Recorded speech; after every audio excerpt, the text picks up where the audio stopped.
Subcommittee on Energy and Mineral Resources will come to order. Good morning and welcome to the subcommittee for what will be our last fully remote hearing. I'm looking forward to seeing everybody, and our April hearing will be not fully remote at all, hybrid hearing, and so I'm excited about that, and I will be in the hearing. We're meeting today to hear testimony on the benefits of the legacy pollution cleanup programs, which are included in the Bipartisan Infrastructure Law, and many of them we have discussed previously on this committee.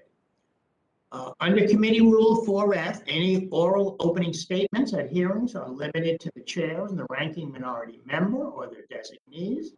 This will allow us to hear from our witnesses sooner and help members keep to their schedules. Therefore, I ask unanimous consent that all other members' opening statements be made part of the hearing record if they're submitted to the clerk by 5 p.m. today or at the close of the hearing, whichever comes first. Hearing no objections, so ordered. Without objections, the chair may also declare a recess subject to the call of the chair. Without objection, the member from Pennsylvania, Representative Cartwright, is authorized to question the witnesses in today's hearings. As described in the notice, statements, documents, or motions must be submitted by electronic repository at hnrcdocs@mail.house.gov. Please note that members are responsible for their own microphones. As with our in-person meetings, members can be muted by staff only to avoid inadvertent background noise.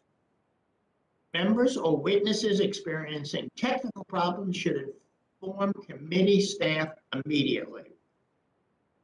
Again, as we said yesterday, and my colleague, Representative Huffman did, I too, and I'm sure others on the subcommittee, want to acknowledge the passing of our colleague, the Dean of the House and the former chair of the Natural Resources Committee, Don Young. My condolences go out to his family, his loved ones, and to his friends. On November 15th, President Biden signed the Bipartisan Infrastructure Law, a historic piece of legislation that will create jobs and invest over $1 trillion in U.S. infrastructure. In addition to building roads, bridges, ports, electric vehicles, and public transit, the Bipartisan Infrastructure Law invests $16 billion into cleaning up two types of legacy fossil fuel pollution: orphan oil and gas wells, and abandoned coal mines. This subcommittee has spent considerable time in recent years discussing the history of these sites and the effects they have on the environment and the surrounding communities. We've also discussed policy solutions that are needed to prevent fossil fuel companies from walking away from their current drilling or mining operations, creating more of these hazards and saddling taxpayers with additional costs. As our hearings have broadly shown, fossil fuel extraction has a complicated legacy in the United States. Coal was the foundation of life in Appalachia, and that's been for centuries. And oil and gas production has generated wealth for states and communities, and for the nation as a whole. Fossil fuels have powered the U.S. economy, increased our living standards, and have been critical to modern society. But they also came at a significant cost. Today, we're in a climate crisis, in large part because of fossil fuel pollution. And the continuous boom and bust cycle means that companies still find ways to abandon or walk away from their oil, gas, and coal sites without properly reclaiming the land and returning it to its original condition, leaving behind hollowed out economies and scared and scarred landscapes. Over the country, there are over 100,000 orphaned oil and gas wells. Let me say that again, 100,000 orphaned oil and gas wells, hundreds of thousands of acres of abandoned mine lands, primarily coal, and thousands of miles of polluted wells. Orphaned wells emit as much greenhouse gas as 1.5 million cars driven for a year, and that is probably an underestimate because we're not really sure of all the orphan wells that are out there. They are. These wells also contaminate groundwater, pose safety hazards, and undermine other land uses like ranching and outdoor recreation. Abandoned coal mines pollute drinking water and can destabilize the ground beneath homes, schools, and businesses. But this subcommittee has also heard about the many benefits of cleaning up these legacy pollution sites. We've heard about old mines being reclaimed and repurposed for solar fields and for wind farms. We've heard about rivers that once were running red with toxic runoff being cleaned up and becoming fishable and swimmable. And I do say I've learned fishable is a word. We've heard about former miners finding new careers in reclamation after the mines they've worked on have been shut down. And we've heard about how current oil and gas workers have the skills and experience necessary to cap and reclaim orphan wells. The investment we made in the Bipartisan Infrastructure Law are set to create tens of thousands of good-paying jobs for these very workers. Average wages for this type of work can range between $50,000 and $100,000 per year. And thanks to the work of the Department of the Interior, we have already seen tremendous progress towards achieving our many goals for these cleanup programs. In January, the department announced that over $1 billion for plugging orphan wells will be available later this spring. And just this past February, the department announced that $725 million would be available for abandoned mine land cleanup. With these just already the first round of funding soon heading out the door, this is a chance to hear how this money will be used to restore clean air and clean water and create good-paying new jobs.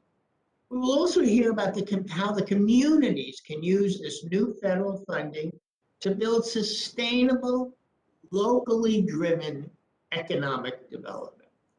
And while I want to emphasize how thrilled I am to see this historic investment, I also want to stress that stronger regulations at both the state and federal level are still needed to prevent more wells and mines from being orphaned and abandoned in the future. It should be the fossil fuel companies and not the American taxpayers who have to pay to clean up after they created the pollution. I look forward to continuing to work with the Biden administration as it implements the Bipartisan Infrastructure Law and cleans up legacy pollution sites. With that, the chair now recognizes my good friend, Ranking Member Stauber, for an opening statement. Welcome, Representative Stauber. Thank you, Chairman Lowenthal. And before we begin the substance of the hearing today, I too would like to acknowledge the recent passing of our friend and the representative for all of Alaska, Don Young. I would also like, before my comments, make my comments, I would also like to thank Representative Huffman for his kind words on the floor. Mr. Huffman, they were well appreciated and well respected. So thank you, my friend. I had the privilege of serving with the dean for only 3 years, which I understand to be a blink of an eye compared to his long and magnificent career, but it was a rewarding 3 years nonetheless. And for those 3 years, I was able to see firsthand and work alongside a leader whose subject matter expertise and relationship building will never be matched. Don served on the Transportation and Natural Resources, the two committees I sought and now serve on. He was a sportsman and a champion for the middle class, blue-collar workers. Don also was a pro-labor Republican like myself. He knew that supporting union men and women meant supporting high-wage, high-quality jobs in rural reaches like Alaska and northern Minnesota.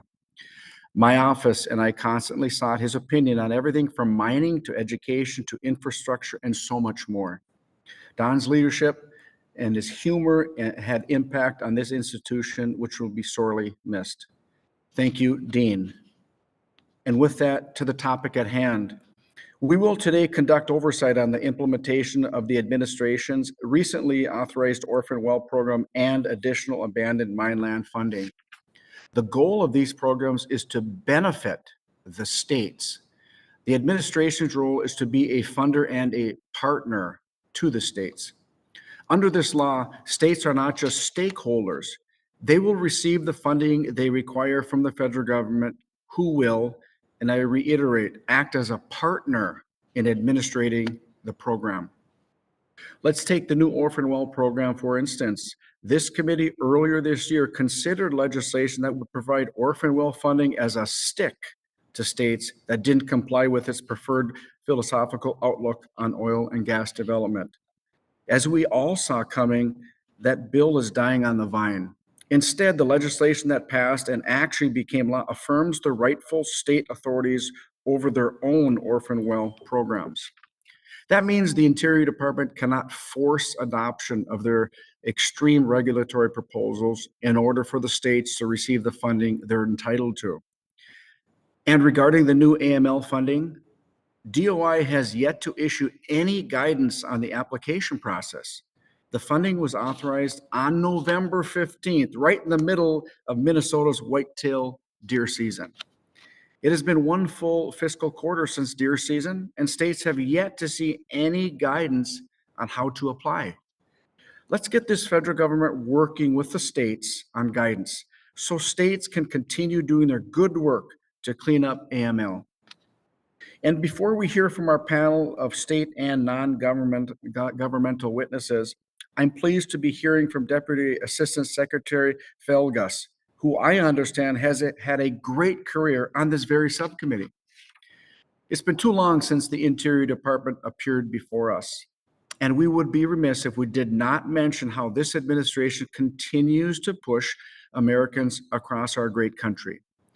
Candidate Biden made a promise to his most radical supporters on September 6th of 2019. The now president said at a New Hampshire campaign event, quote, "I want you to look into my eyes. I guarantee you we're going to end fossil fuels," end quote. And at the beginning of his administration, he tried to fulfill that promise, canceling Keystone, shutting down ANWR, and this Interior Department has not issued any new leases, despite the requirements in the Mineral Leasing Act and in BOEM's 5-year plan. The results are catastrophic. Families struggle to afford to heat their homes this winter, and now gas prices are higher than ever. The summer driving season is coming up, and families are recalculating whether or not they can afford to go on vacation or join a Little League program where you may have to drive to games farther than you want. Approving a handful of permits after a 5-quarter delay in leasing won't immediately ramp up production. Operators need permits for rights of way, leases for multiple land parcels, permits to drill, air permits, water permits, and so much more. And this administration is now behind on 45 lease sales across 9 states over those 5 quarters. This administration got us into this mess. It started with Joe Biden pandering to the radical left, and now Republicans are fighting to get us out of this mess. I look forward to our hearing today to first ensure the new Orphan Well program and AML funding are correctly administered, and second, continually holding Joe Biden accountable for the things he has said and done to devastate our energy economy. Thank you, Mr. Chair, and I yield back. Thank you, Ranking Member Stauber. I don't believe that Ranking Member Westerman wants to make an opening statement. So I'm glad now to welcome our first witness, Dr. Steve Velgas, who is the Deputy Assistant Secretary for Land and Minerals Management at the U.S. Department of the Interior. As the Ranking Member pointed out, and I've worked very closely with him, Dr. Velgas is no stranger to us. Before his appointment at the Department of Interior, he was a longtime staffer for this very subcommittee. Steve, welcome back to the subcommittee. It's my pleasure to recognize you for 5 minutes of testimony. Thank you very much, Chairman Lowenthal, Chair Grijalva, Ranking Member Stauber, members of the subcommittee. My name is Steve Velgas, and I'm the Deputy Assistant Secretary for Land and Minerals Management at the Department of the Interior. And thank you so much for the opportunity to discuss the department's implementation of the legacy pollution cleanup programs in the Infrastructure Investment and Jobs Act, also referred to as the Bipartisan Infrastructure Law. When President Biden signed the Bipartisan Infrastructure Law on November 15th, 2021, he made a once-in-a-generation investment that will help local, state, and tribal communities across the nation rebuild America's critical infrastructure, tackle the climate crisis, and advance environmental justice while providing a solid foundation for economic revitalization and driving the creation of good-paying jobs. This tremendous achievement was only possible because Congress came together in a bipartisan fashion to support these critically needed investments, including these legacy pollution cleanup programs that we're discussing today. That support is not surprising when you consider the incredible opportunities that these programs will provide to eliminate long-standing polluted sites that have burdened communities, families, and our environment for decades, if not generations. Not only do we create good-paying, family-supporting jobs through the cleanup activities themselves, but we create opportunities to take what was once a burden for a community and turn it into a benefit. A dump for coal waste can turn into a solar farm or an office building. A graveyard for rusted drilling equipment can become a local park or a haven for wildlife. These blighted and dangerous sites become the nuclei of new economic opportunities, while at the same time providing healthier air, cleaner water, and a safer landscape. I've had the opportunity to travel with Secretary Haaland to coal communities in Pennsylvania and West Virginia, and I've seen firsthand how this funding can be put to beneficial use. And the Secretary and I have talked to the local officials, the residents, and the workers who expressed their incredible excitement for what the funding in this law can do. To the people on the ground, sites that may have seemed impossible to tackle before don't seem quite so impossible anymore. That's why the department is so excited to be implementing this investment of roughly $16 billion from the Bipartisan Infrastructure Law into cleaning up orphan wells and abandoned mines across the country. Now, orphan wells are a threat because they can contaminate groundwater, create public safety hazards in people's front yards, and emit methane and other gases that harm our climate and contribute to local air pollution, among other impacts. The department estimates there are tens of thousands of orphan wells on federal lands, and the states tell us they have counted roughly 130,000 on state and private lands as well. But as you mentioned, Chairman, the actual number is likely much higher. And because no responsible party can be found for these wells, states and the federal government have been forced to use their own limited funding sources to clean them up. But thanks to the Bipartisan Infrastructure Law, there is now $4.7 billion to clean up orphan wells and associated facilities on federal, tribal, state, and private lands. The department is moving quickly, yet carefully, to make this money available. We've published the initial amount of formula grant money available to the states, and in close partnership with the states, are developing the guidance to ensure that this process is done transparently and consistently. We have also been conducting consultations with tribal nations and are continuing to meet with tribes as we work on starting up the tribal grant program. Now, while this is the first major federal funding available for orphan well sites, abandoned coal mines have been getting remediated for nearly 45 years through the Abandoned Mine Reclamation, or AML, Fund, which was created by the Surface Mining Control and Reclamation Act of 1977. Coal miners pay fees into this fund, and then annual grants are made to states and tribes for them to carry out reclamation activities. To date, the AML fund has directly resulted in the closure of more than 45,000 abandoned underground mine shafts and openings, the reclamation of more than 130,000 acres, and the restoration of more than 52,000 acres of clogged streams and polluted lands. The Bipartisan Infrastructure Law builds on this success, authorizing $11.3 billion into the AML fund. And on February 7th, the department announced the first allocation of $725 million to 22 states and the Navajo Nation. Like abandoned coal mines, abandoned hard rock mines also pose serious safety hazards while causing ongoing water pollution and other environmental damage. Many of these old hard rock mines are also in rural communities that have suffered from years of disinvestment. And there are hundreds of thousands of hard rock AML sites across the nation, although the exact number of these is also unknown. So we look forward to working with Congress in ways to address these legacy polluted sites as well, opening up more job creating and economic development opportunities while providing cleaner water and healthier landscapes for all Americans. Thank you again for the opportunity to be here today, and I look forward to your questions.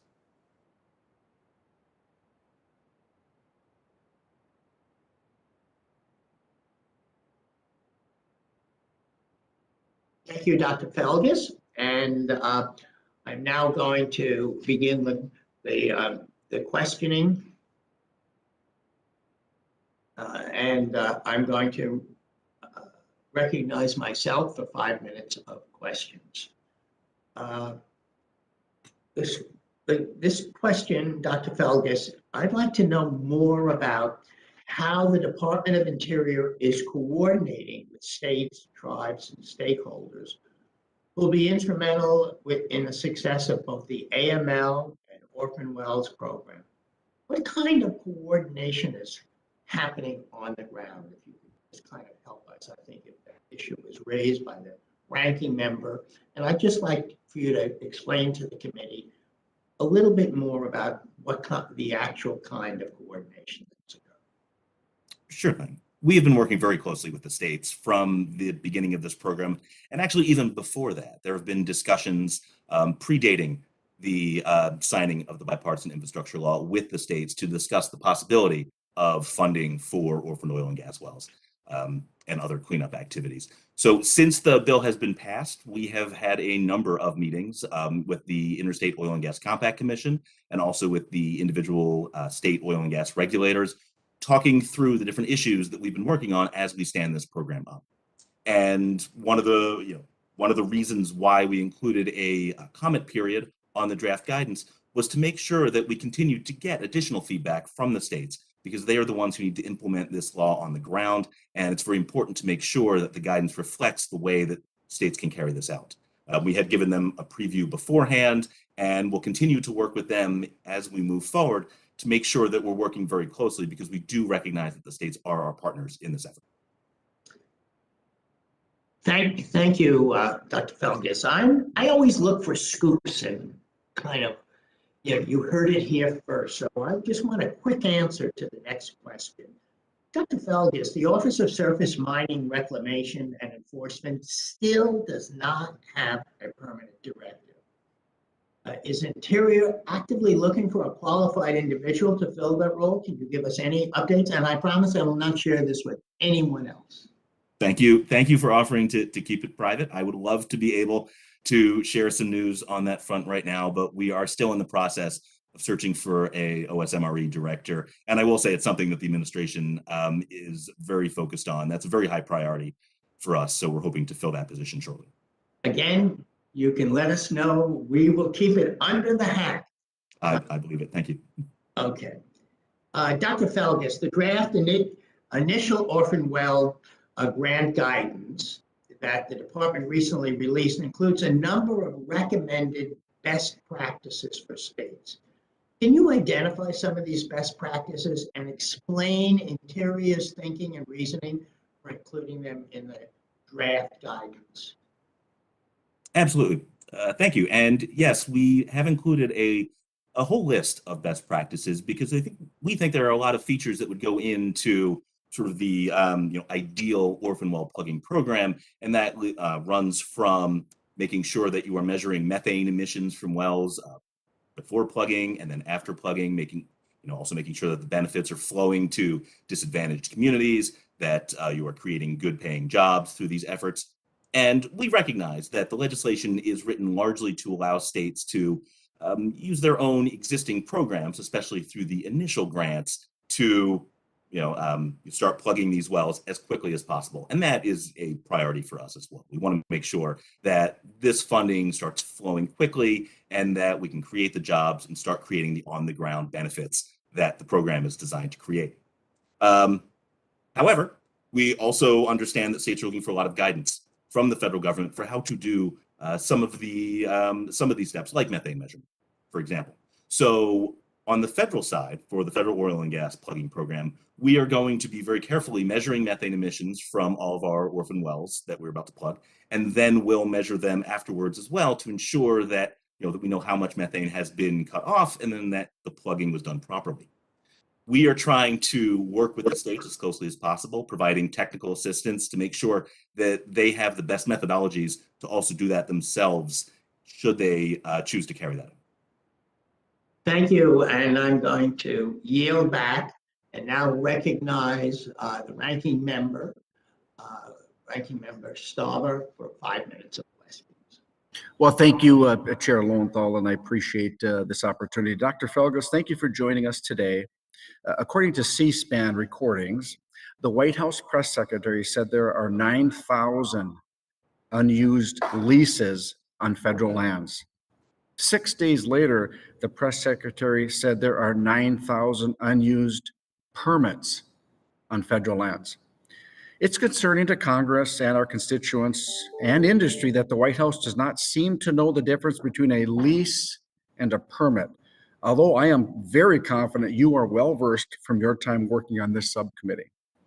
So does this administration at least acknowledge that we must increase domestic production to address the energy crisis and lower gas prices for Americans? Thank you, Ranking Member. The administration is very focused on trying to lower gas prices for Americans. It's something the president is extremely focused on and has been taking a number of steps to try and do so. So yes, that is a high priority for the administration. So can you give us a 30-second version of the difference between a lease and a permit so the people can understand, because it's not clear from the White House?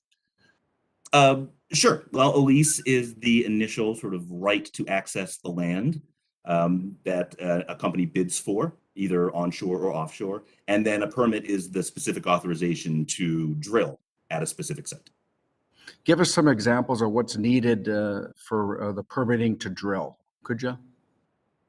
I don't have the whole list of different information that companies must submit in order to get their permits to drill, but we certainly conduct a whole environmental analysis for any permit application and go through that very carefully before issuing permits. And so the permit to drill isn't automatically given and it takes some time, correct? Yes. Okay. We've heard this line multiple times from this administration, and it makes clear there is a fundamental disconnect between DC bureaucrats and the reality of what actually happens on the ground and on the water. So if an operator, for example, has 2 permits in hand, but is waiting for BLM to approve rights of way to access the site, it amounts to a de facto ban because the operator can't begin. Bureaucrats stalling the process. And this is even before the company starts securing the materials and drilling rigs or trying to staff up a workforce in a rural area with an ongoing labor shortage. The point is, you cannot grind the leasing process to a halt like this president did on his very first day in office and then expect it to restart overnight. The price of gas is attributed to many factors, but our issues in America can be traced back to the first hours of President Biden's reign, when he started this unlawful pause. And I want to close. Members of this committee, 21 members of this committee, sent Secretary Haaland on January 13th, 2022, a letter asking for answers on the administration's pause. It has been 59 days, no answer. Can you give us a response, and can you share with us in this committee the reason for this pause? I will just say that there's no pause on leasing. We have been moving forward on leasing both onshore and offshore. There's been a number of conflicting court cases that have, thrown some wrenches in the works, but some of those court cases are being worked out right now. But we are moving forward, both onshore and offshore, towards leases. Dr. Velgas, are you telling us that there has been, under this administration, even one lease under this administration, not permit to drill, but lease? Well, we did hold a major lease sale in November offshore. It's actually, I think, one of the largest in terms of acreage offshore lease sales that was ever held. Of course, that was subsequently vacated by a district court, but we did, hold that sale. Did you challenge that district court? The administration has not appealed, but the other parties to that lawsuit have appealed. Why wouldn't the administration appeal the district court ruling? I can't speak to that specifically. I will just say that that case is still under appeal. So that's still moving forward. Dr. Velgas, who makes the ruling on the appeal? You?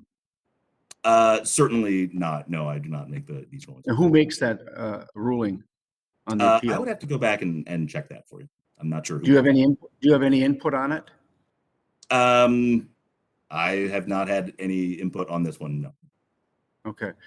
So my question was, have you put forth, has this administration put one additional lease under this president, not offshore, onshore? Onshore, we are working towards lease sales. And Dr. Velgas, that's not my, Dr. Velgas, with all due respect, that was not my question. Has the Biden administration put one additional onshore lease forward? I would say we are continuing to work towards onshore leases. That's a no. They haven't. And I think that with your working on the committee, the answer was an easy question. The Biden administration has not put one additional onshore lease forward. And I think it's somewhat disingenuous not to answer the question, especially with what's happening with the oil and gas prices that are devastating middle-class families. And so with that being said, first off, I want to appreciate you and your expertise on the subcommittee. You're very well versed, and really appreciate you being here today. And Mr. Chair, I'm over time. I yield back. Thank you. Thank you, Ranking Member. I now call upon the Chair of the Overall Committee, Chairman Grijalva, for 5 minutes of questions. Thank you very much, Chairman Lowenthal, and appreciate the opportunity to grill this particular witness. The commentaries that are going on, the truth is, and I think that if we're going to be transparent about these decisions, the decisions being made by the administration and legislation that we deal with, it's transparent. We tell you what the intent of that is and the goal of those policies. Unlike the fossil fuel companies, they have a vested interest in keeping energy prices high, especially when they can falsely blame high prices on the Biden administration. And so, when you have 5 oil companies making $75 billion in profit last year, and ExxonMobil and Chevron respectively $8.9 and $5.1 billion in profits in just the last 3 months of 2021. So, and the money is not going into production or into additional drilling or anything. It's going back into their shareholders. as a return, not any investment in the production that everybody talks about. So before we dive into a conspiracy theory about what the administration or trying to confront climate change are causing high oil prices, I think we need to look equally as intently on these companies who are getting rich in manipulating and speculating on the gas prices here in the United States and around the world. So, yeah, if there's a conspiracy, it's a lot broader than Mr. Velgas and the Department of Interior. Trust me. Mr. Velgas, I asked the staff to give me really pointed and barbed questions for you to give to you. I received almost 150 questions. I won't have time for that. But one of the things, criteria, the states' rights and that they have prerogatives in terms of how they want to deal with the abandoned and orphan wells resources that they're receiving. And that would include my state as well. Public health and proximity to communities. EJ, frontline, tribal, indigenous, rural, that proximity and public health, is that a criteria that's being urged for states to look at, where the greatest need is and where the greatest exposure is? Yes, absolutely, Chair Grijalva. And on the federal orphaned oil and gas well program, that is one of the key factors that we use in terms of prioritizing wells.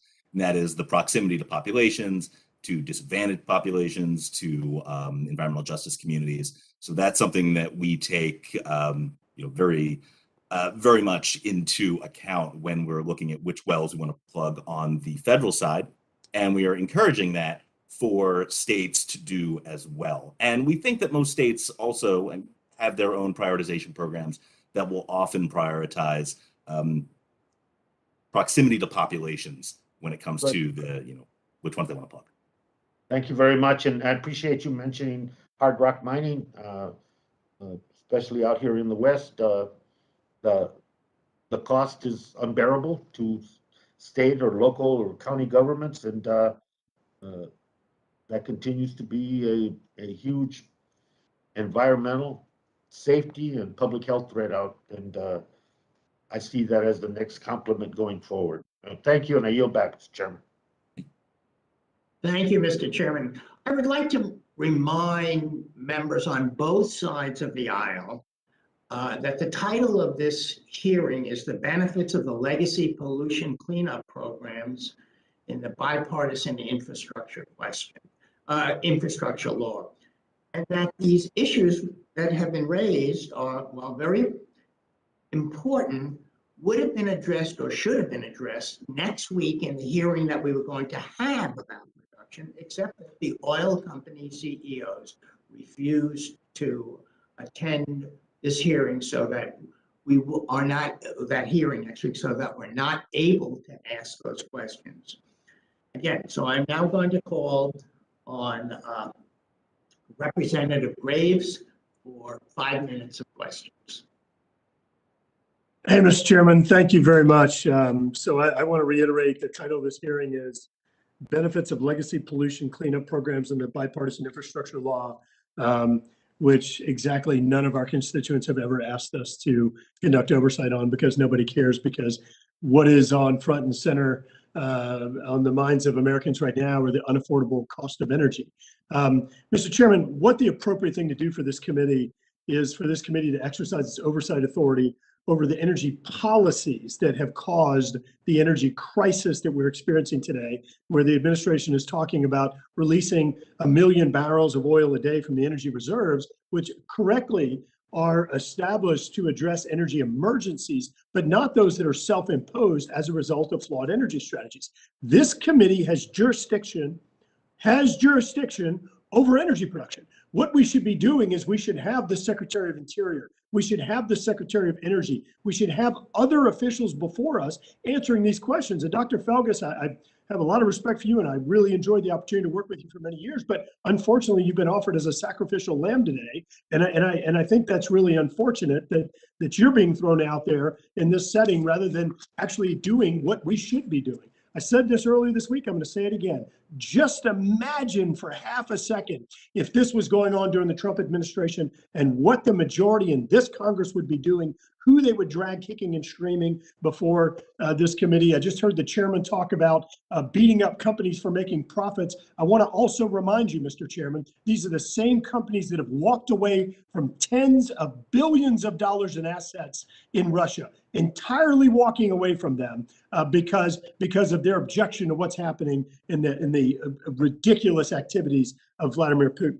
Dr. Velgas, I'm sorry that you're here, but thanks for being here. Great to see you again. Dr. Velgas, I really struggle with something.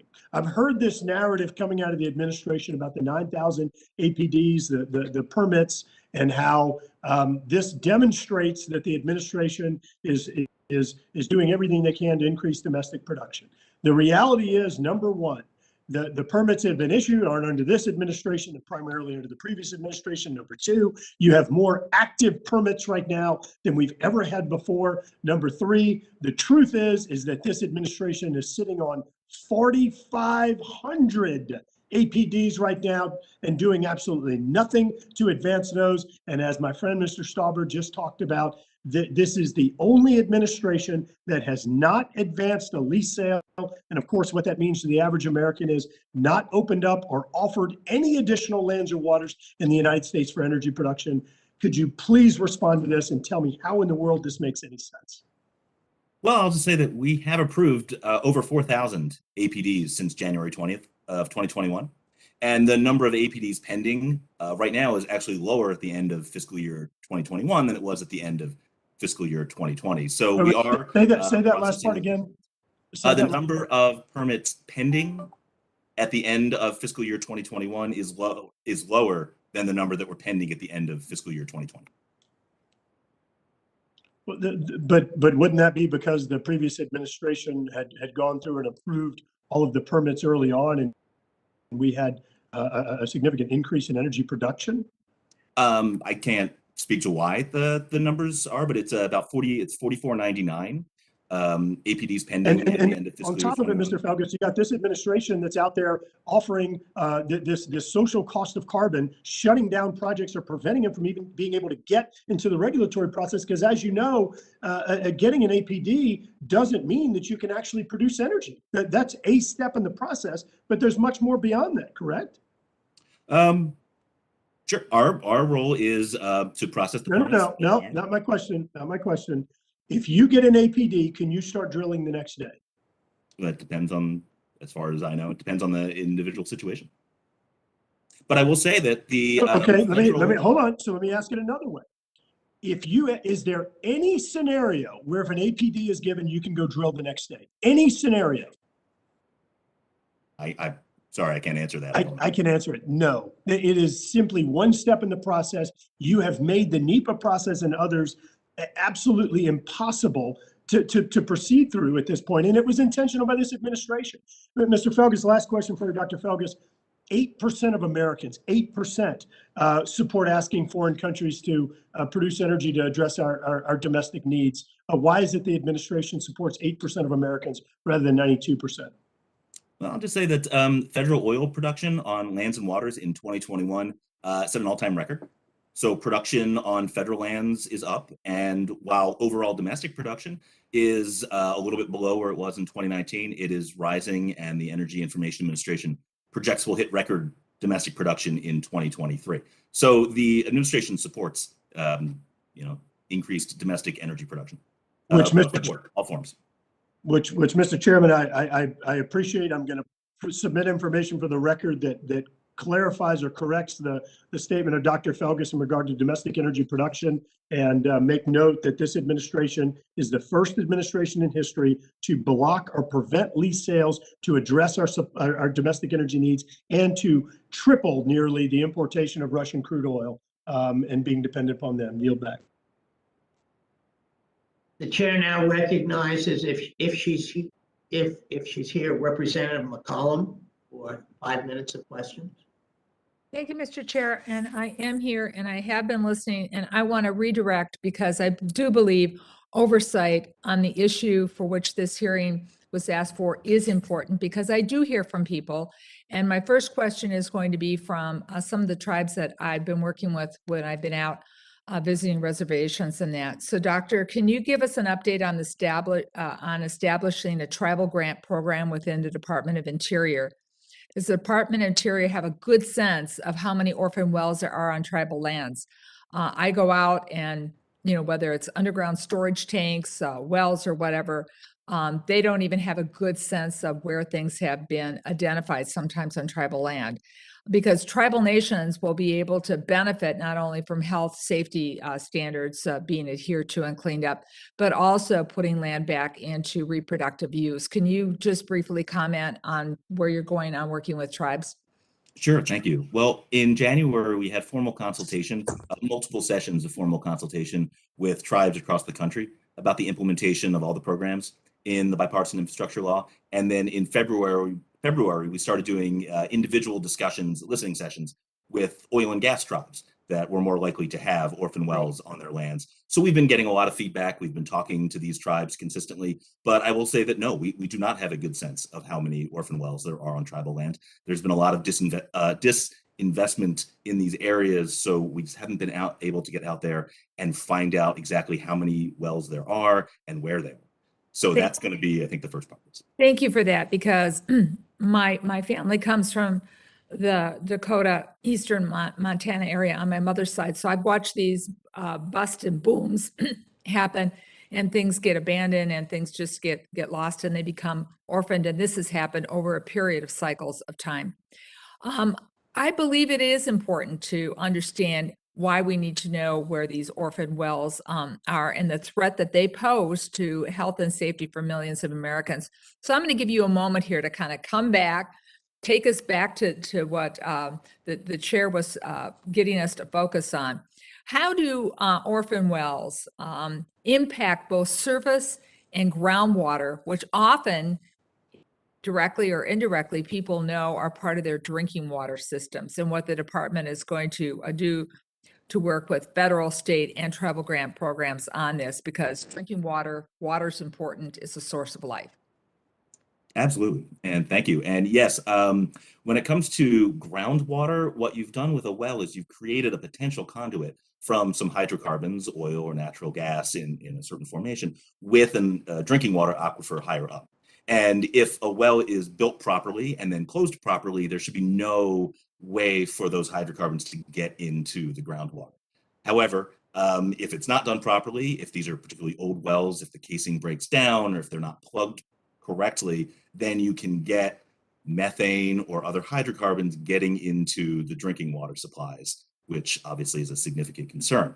For groundwater, one of the big issues can be if there's any fluids leaking out of the top of the well, but also it can just be the well pad itself could be contaminated from brine spills or other oil spills or other hydrocarbons on the site.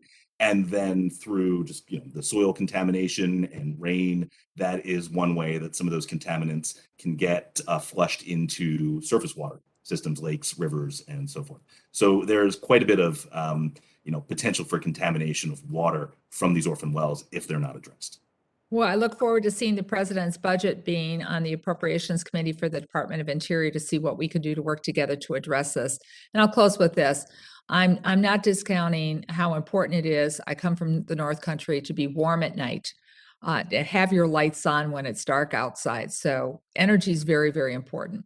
We talk about all the stress and the wars fought over energy. Folks, the wars that our children are going to be looking at, the conflicts that they're going to be facing, and even the Department of Defense will admit this, is over water for agriculture and for human use. Thank you so much, and I yield back, Mr. Chair.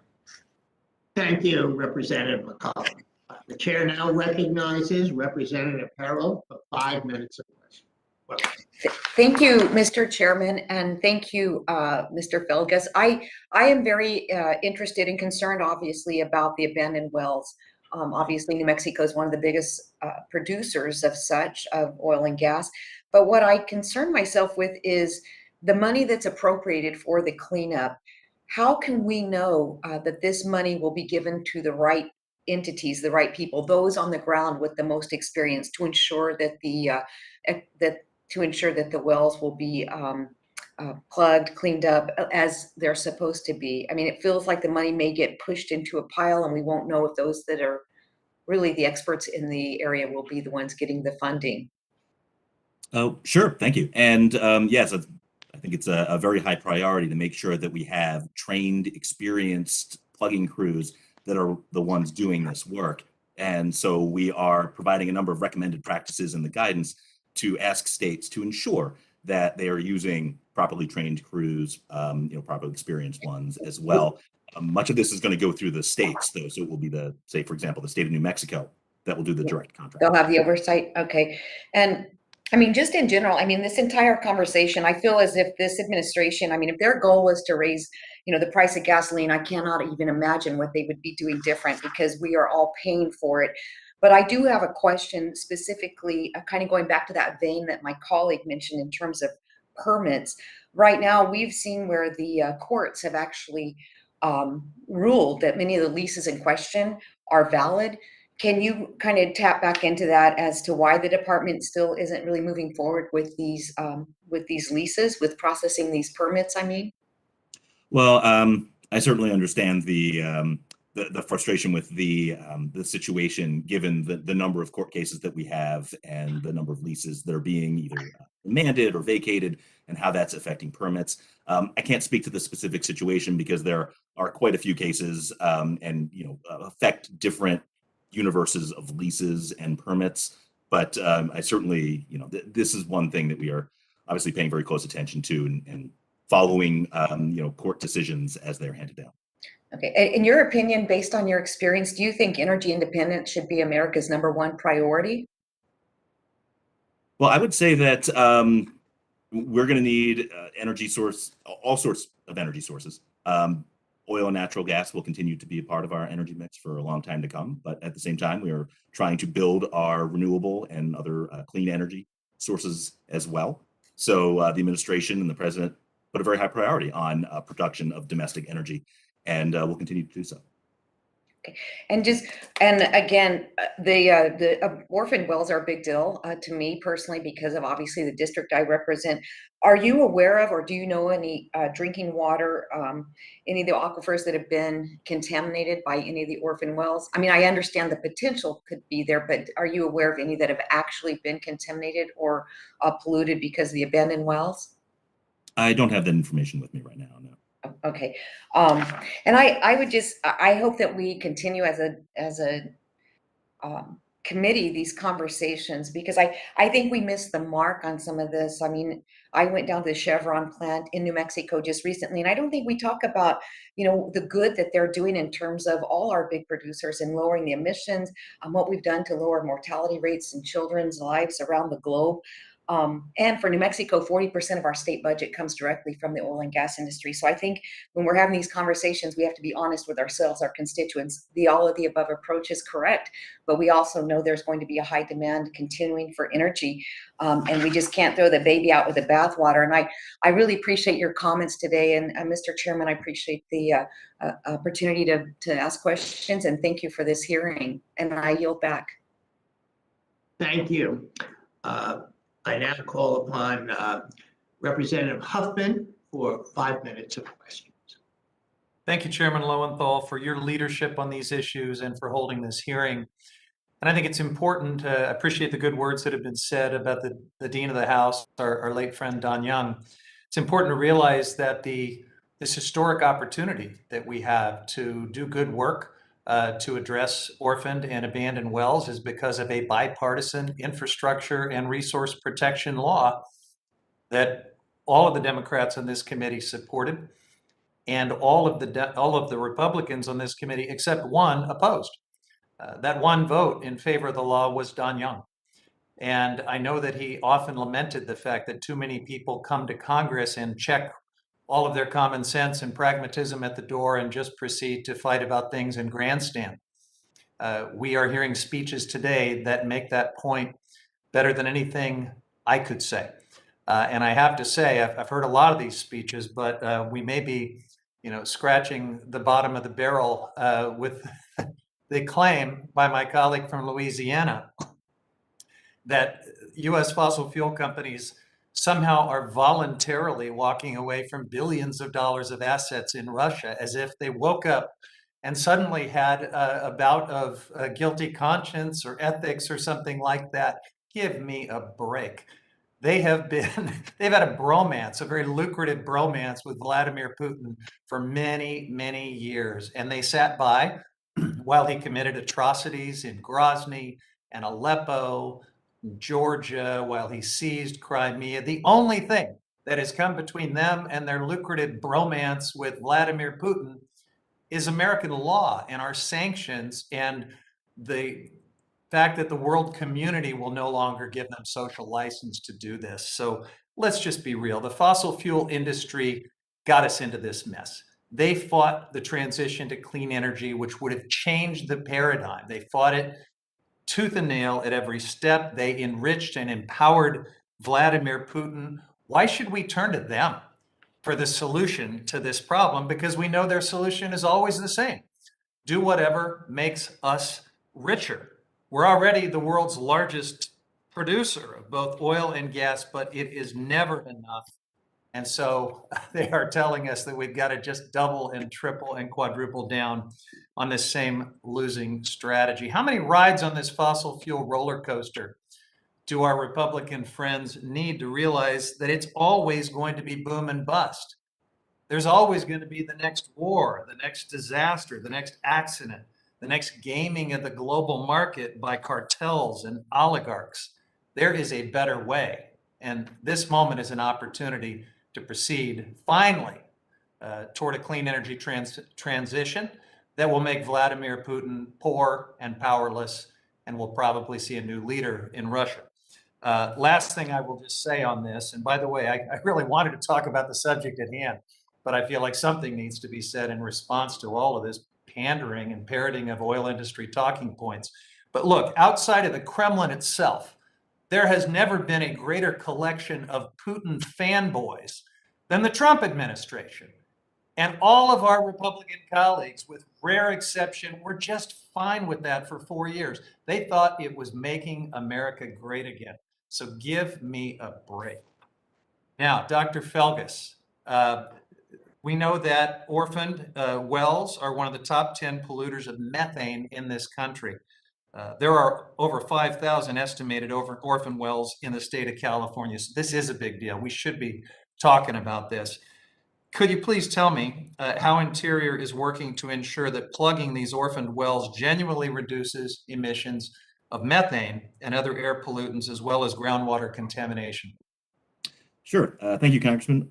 Part of that is making sure you have good measurements beforehand so you know how much methane is being emitted from these wells, but then also going back to those wells after they've been plugged and making sure they're no longer emitting.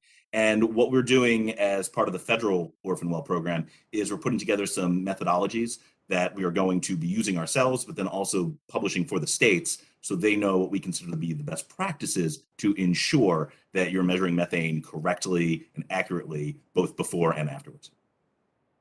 Terrific. And are you working on standardized metrics for measuring methane pollution? Because that's obviously a critical tool. Yeah, that's going to be part of our methodology is what we would recommend that the states use. We can't force them to use these methodologies, but we will be using them ourselves in the federal program. All right. Thanks very much, Dr. Velgas. Thanks, Mr. Chairman. I yield back. Thank you, Representative Huffman. Chair now recognizes Representative Tiffany for 5 minutes of placement. Thank you very much, Mr. Chairman. Mr. Velgas, how do, this issue came up months ago in regards to undocumented wells. How do undocumented wells fit into this whole issue with orphan wells? Well, an undocumented well is just a orphan well that hasn't been found yet. So we estimate there are likely hundreds of thousands of undocumented wells out there right now on federal land and state and private land. And we are just, as this program stands up, more of these undocumented wells are going to be found, and that gives us an opportunity. And so you make a real effort as a department to try to find those undocumented wells. Is that right? Yes, and we're working with the Department of Energy on that as well. Terrific. Why is it more important to plug wells than drill new wells? I don't think there's I think that's two different issues. I think we're very interested in plugging wells to make sure that we address the environmental consequences of orphan wells, both for contaminated groundwater, surface water, methane emissions. So my colleague, Representative Stauber, in previous questioning, he asked why you didn't appeal that denial. The Biden administration has not appealed it. It appears by their inaction that they're showing that it's more important to go after plugging wells than opening new wells. Wouldn't you agree? I mean, don't you judge people by their actions? I can't speak to the appeal. I can just say that we have been directed by Congress to start this program, and we're very excited to be moving forward to spending this money in partnership with the states to closing these wells and remediating these abandoned coal mines. A couple things that you have in the first paragraph of your testimony. You said creation of good paying jobs. What do I tell the person in my district who showed up at a listening session and said, I got 200 people out of work now as a result of the shutting down of pipelines, including Keystone, not just Keystone, but Keystone being the kind of the headliner for all the pipelines that are running into headwinds? Well, I'll just emphasize that the plugging of these wells and the remediation of these abandoned coal mines are going to create a tremendous number of very good paying family supporting jobs. And we're very excited. We're working with the Department of Labor as well on ways to ensure that we have enough people out there who are trained and qualified to do this work.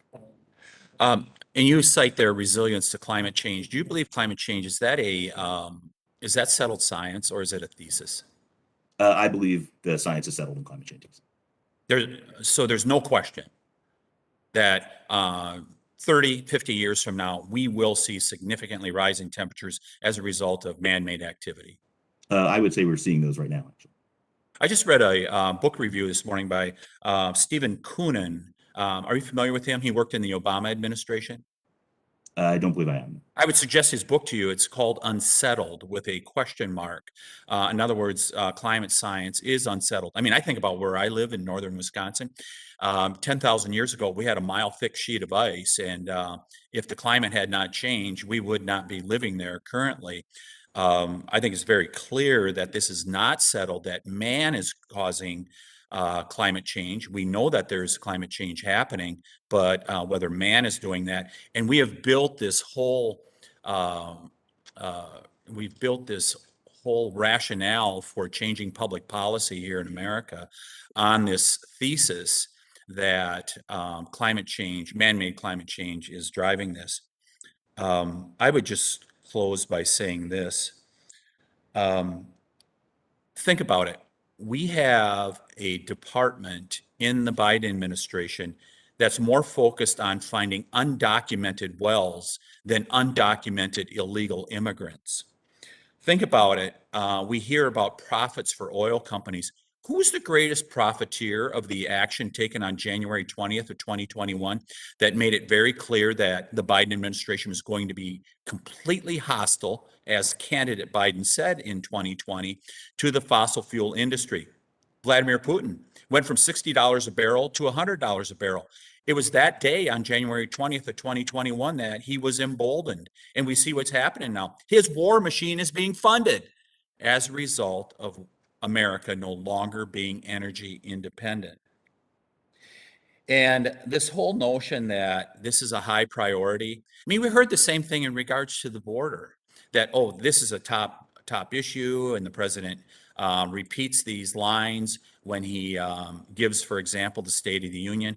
But that's not what's happening here. It's all lip service, and the American people see through it. You need to refocus at the Department of Interior, as well as the Biden administration in its entirety. The American people are sick of paying $4 a gallon for gasoline. They're sick of paying $2.50 a gallon for propane to heat their homes. While my colleague from Minnesota can dismiss heating our homes as being important, where I come from, pretty damn important at this time of year, including into April when we have temperatures that are getting down close to zero yet. You guys need to refocus, and you need to listen to the American people. They want affordable energy. That's the only way we reach prosperity. It is all about job security, economic security, and national security Mr. by Chairman? having affordable energy. Yes, Mr. Chairman? I Mr. yield Chairman, back to the chairman. Could we yield more time to Mr. Tiffany for this full-throated climate denial? This is outstanding. And I think the American people need to hear this unvarnished rejection of science and climate denial. It's priceless. And I would support yielding him even more time. I would take, Thank you. I'd be happy to take more time, Mr. Chairman. No, Mr. Tiffany has taken up more time. Oh, the lead lawyer for the NRDC is offering me more Thank you. time? Come on. Thank you, Representative Tiffany. The chair now recognizes Representative Dingell for 5 minutes of questions. Thank you, Mr. Chairman and Ranking Member Stauber, for convening today's hearing, which is really important legislation, the $16 billion in the bipartisan infrastructure package, which was going to fund much needed efforts to clean up abandoned mines, plug orphan oil and gas wells, and other clean activities to protect public health and the environment. But first, I got to say 2 things. One, I miss my friend Don Young. My other colleagues have talked about him. Don Young was one of my dearest friends in this committee, has a huge hole. He's been part of the heart and soul. His spirit is there, whichever side he was on, he told it as it was. And 2, I have to join my colleague in just, we are in times. I'd like you to come to Michigan, which borders your state, which had unbelievable floods last year. I too experienced snow last weekend. It ruined my weekend on a number of planned activities. But we find that renewable resources are working, are less expensive, and would lessen our dependence on foreign oil to boot. And the fact of the matter is that we're all worried about what our constituents are paying at the gas pump, what they're paying to heat their homes, and we want to make sure that they've got a steady supply that isn't dependent upon global politics or can be used as a weapon. And I hope we keep moving towards protecting our climate and protecting consumers at the same time. So make that point. And in my industry, by the way, instead of everybody just taking cheap shots, we have the environmentalists, the auto industry, and the workers working together to help figure out what's the right thing. And if we could do more coming together at the table and figuring out what was right for everybody instead of talking points that just take shots and accomplish nothing, we'd be better off as a country. Having said that, Dr. Velgas, it's good to see you back. Your enthusiasm and knowledge has been missed by the committee, and we're glad you're back here today to lend your expertise and your knowledge. While Michigan may not be a traditional oil producing state, there are dozens of documented orphan wells in and around just my district alone and have been identified by the state of Michigan's orphan well program. However, prior to the passage of the Bipartisan Infrastructure Law, Michigan's orphan well program only averaged between 5 and 10 well plugins per year, including just 2 in 2020. Dr. Velgas, can you talk about the public health impacts of orphan wells and how the funding in the Bipartisan Infrastructure Law will accelerate remediation of these wells, both in Michigan and across the country? Sure. Thank you very much, Congresswoman. And I think you put your finger exactly on what's been a problem for so long with these orphan wells is that states simply don't have enough funding to address them. So what you have are wells that are leaking methane, can be leaking other hydrocarbons, benzene, toluene, other hazardous chemicals into the air. A lot of times they're located near homes, near schools, and that is a huge public health issue, in addition to the water contamination problems that can arise if you have methane or other hydrocarbons entering the groundwater. And there's also a public safety problem. There have been quite a few explosions actually from unknown, unplugged orphaned oil and gas wells leaking methane into people's homes. The concentration of methane gets so high, and then a spark can set that off. So there are quite a few dangers to this, and that's why we're so excited about this money that's going to go to the states to allow them to orders of magnitude higher in terms of the number of wells that they're able to plug each year, and also the number of people they're able to put to work plugging these wells. So we think it's a win across the board. So thank you. And I think it's important to also note that these orphan wells are a significant contributor to the climate crisis and are the 10th largest anthropogenic source of climate deadly methane emissions, which you briefly mentioned. I have more questions, but I'm going to go back. I'm going to do one more because I'm almost out of time, but I worry about people losing their jobs, but it isn't either or. It's important to note that these plugging abandoned wells can create good paying jobs, and the average wages for this type of work ranges between 50,000 and 100,000. Dr. Velgas, can you describe how these programs specifically benefit the economies of rural and underserved areas? Absolutely, and thank you, Congresswoman. As I mentioned in my statement, it is first the direct job creating benefits of closing these wells. It takes trained crews out there to actually plug these properly and then to remediate the sites. And then once you have plugged those wells or cleaned up those mines, you have areas that can be reused. The land is now available for other economic development opportunities. It can be also conserved if that's what the community is more interested in. But you take something that might have had some old oil and gas equipment that was blocking potential development, and you turn it into something where you can build a building or a recreation field or something else. So it's a win on both sides of that. Thank you. Yield back, Mr. Chair. Thank you. Thank you, Representative Dingell. The chair now recognizes the ranking member for the full committee, Representative Westerman. 5 minutes of questions. Thank you, Chairman Lowenthal, and thank you, the witness today. And Mr. Chairman, we're getting close. You know, we had a hearing a while back, and we said then the most pressing issue for American national security and for the American public is to talk about this energy crisis that we've got and to come up with solutions on it. And you know, at least we're not talking about NFL concussions or JEDI and environmental policy and some of those heart-wrenching subjects we've covered in the past, but we've got a nexus to energy today. I think we're at least in the parking lot of the ball game. Hopefully someday we'll get out on the field and actually address the real issues that are need to be addressed to the American public. But you know, it amazes me the false narratives that come out of the administration. The one about the permits, that was a pretty good try. You know, there's a lot more under the surface than what they try to put out in a headline statement or put out in a meme and try to fool the American public that all these leases are out there and it's the oil company's fault that we're not developing energy. I think that's been disproven pretty easily by my colleagues on the committee today. And, you know, we see other narratives being put out. I like the one about record oil production and gas production in the U.S. last year. And Dr. Velgas, I just want to, for the record, you did say that the United States produced more energy last year than is it ever or in the previous 10 years? What's your statistic there? On federal lands and waters, there was more oil production last year than at least going back to 2003. I believe it's an all-time record. So your testimony is that the Biden administration has produced more energy off of federal lands than the Trump administration, any administrations back to 2003. That's correct.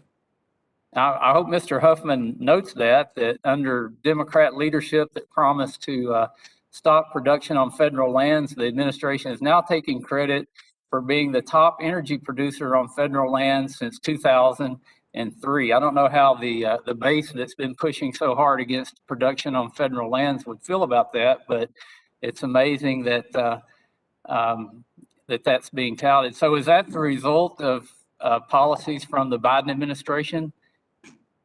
Well, there's going to be a lot of factors that go into that. I'm just reporting the data. The production from 2021 is the highest on federal lands and waters. That is, and we are continuing to process permits, and we've approved over 4,000 of those as well. So you weren't insinuating anything that it was the Biden administration's efforts that caused us to produce more oil and gas. It's just the fact that we produce more oil and gas.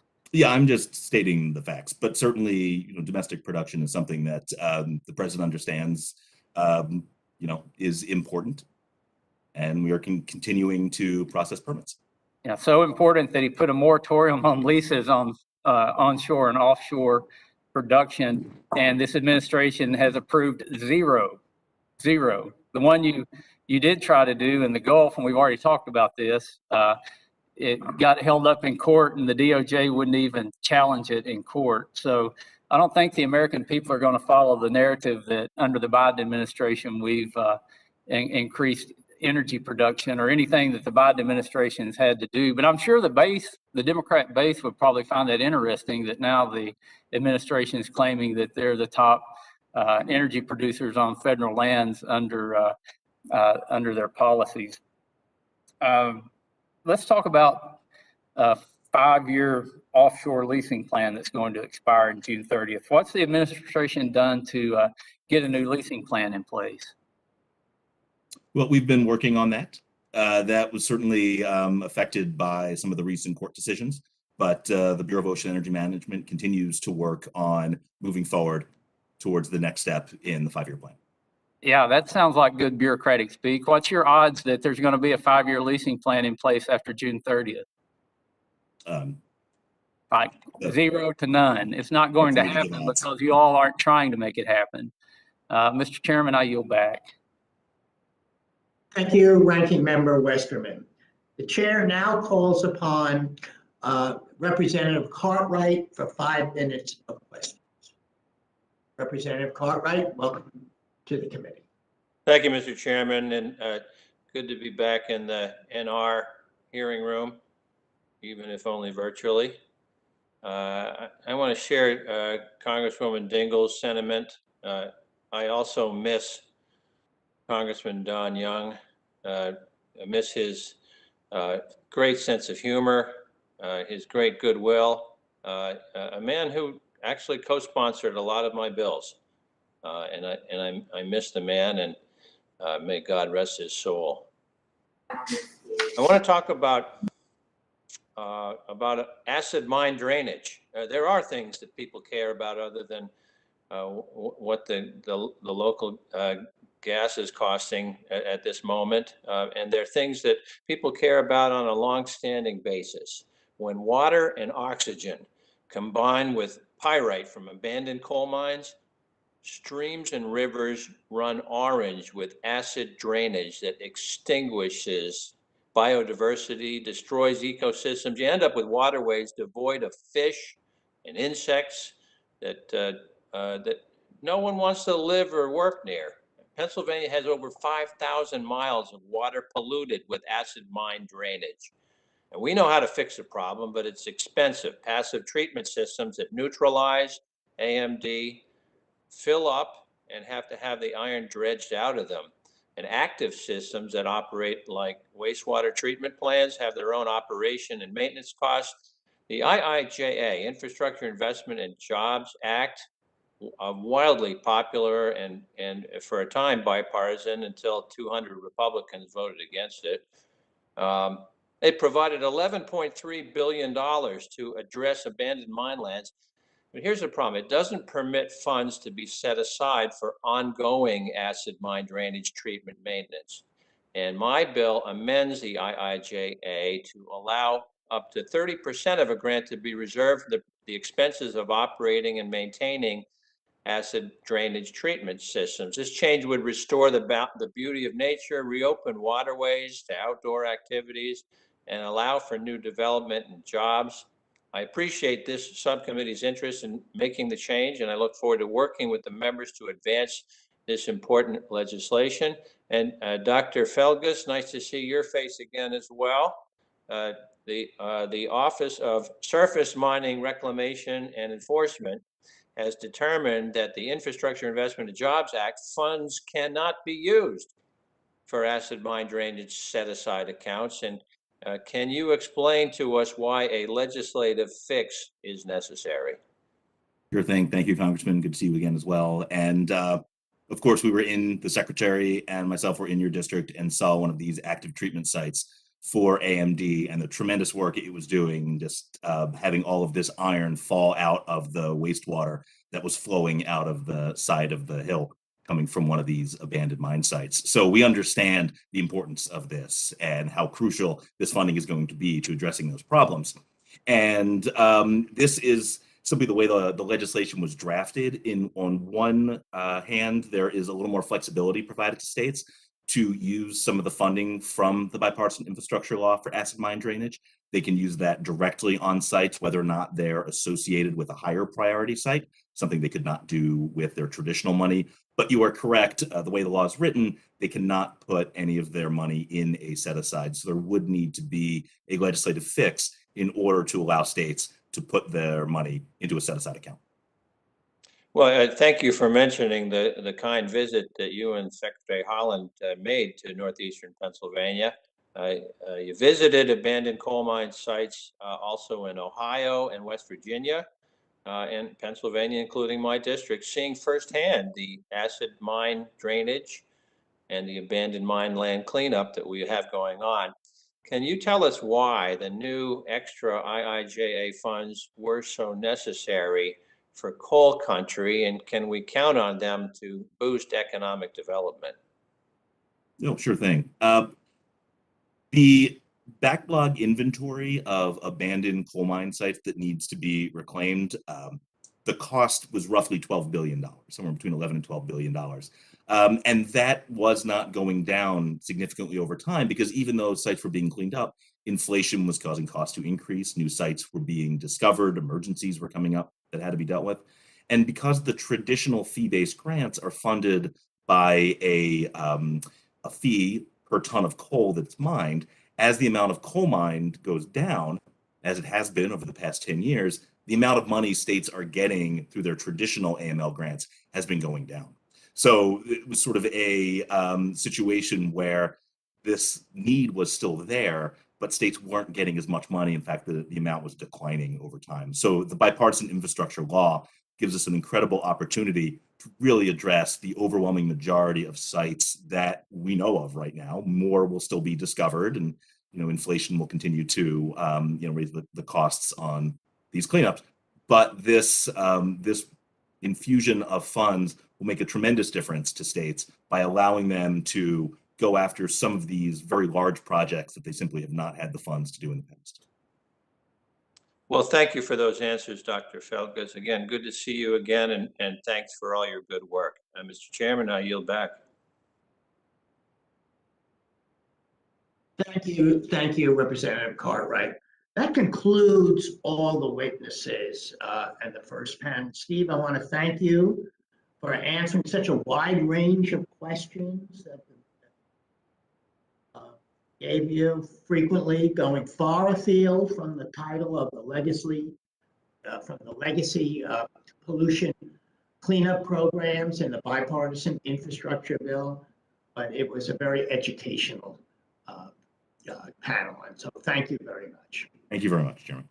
Now that concludes our first panel, and I'm now going to ask Steve, you're free to go if you wish, and now I'm going to introduce our second panel of witnesses. First witness is Ms. Rebecca Shelton, who is the Director of Policy and Organizing at the Appalachian Citizens Law Center.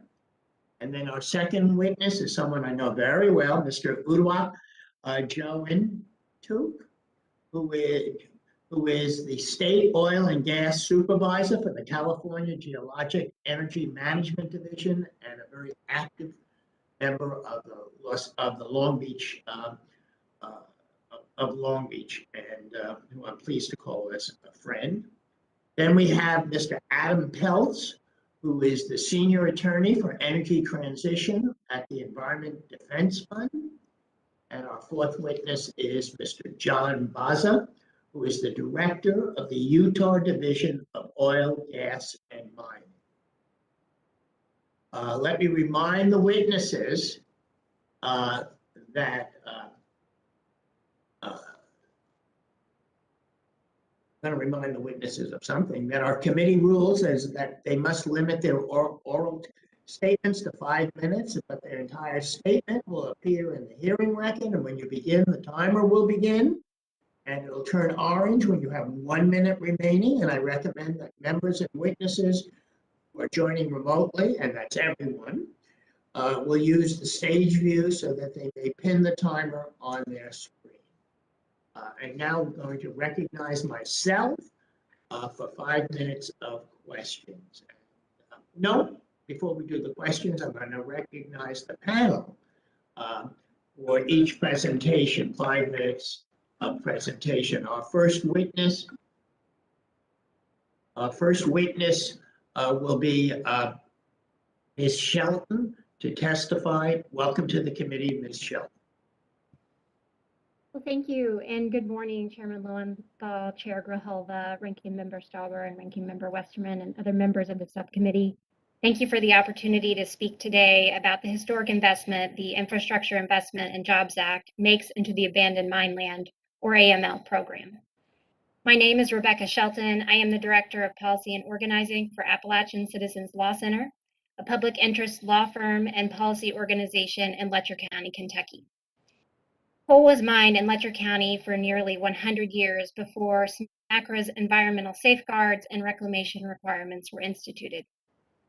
The landscape is dotted with dangerous mining features such as unstable slopes, high walls, and open mine portals. According to the federal AML inventory, it will cost over $21 million to remediate 104 AML sites in Letcher County. Across the entire state of Kentucky, the outstanding AML liability skyrockets to over $933 million. In spite of this tremendous need, the funds available for AML cleanup have been dwindling. 2011 to 2021 saw an approximate 60% decline in AML grants to states and tribes. As a result, while Kentucky's AML department gets hundreds of calls each year from residents reporting AML hazards, the state is only able to address those that it deems to be the most imminent threats. The story I include in my written testimony of a family who reported an AML but was only able to have the issue addressed after a landslide destroyed their home is an example of how the lack of adequate funding has had devastating consequences.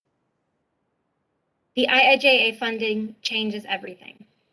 In the next 15 to 20 years, more funding will be spent on coal AML remediation than ever before. This investment will create much needed jobs for coal communities. Assuming a program duration of 15 years, economic analyses project that over 10,000 jobs will be created or supported year over year by the new AML funding in combination with the existing AML program. It is critical to focus on the development of that AML workforce. We will need new contractors to take on these projects.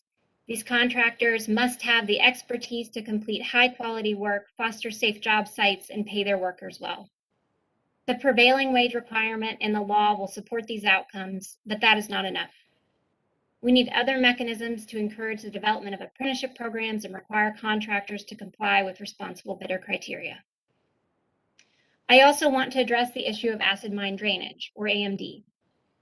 AMD, shown in these images from West Virginia, disrupts aquatic ecosystems, undermines recreational potential, and can increase water treatment costs. Despite that, AMD is often classified as a low priority, meaning that remediation projects are rarely funded. Because AMD pollution is perpetual, remediation requires long-term funding streams. Under the existing AML program, states and tribes can set aside up to 30% of their AML allocations for such funding mechanisms. The IIJA does not allow such set-asides. The bipartisan legislation introduced this week by Representatives Cartwright and McKinley, the STREAM Act, would allow these important long-term investments. Last, I want to make sure that we all recognize that this is a historic and celebrated level of investment, while also acknowledging that it isn't enough. The AML inventory of approximately $11.6 billion in unfunded projects does not account for inflation or the cost of project design, engineering, management, or administration. In addition, the current inventory is incomplete. Undocumented AML sites are identified and added to the inventory each year. Further, the IIJA provides $25 million to improve and update the AML inventory.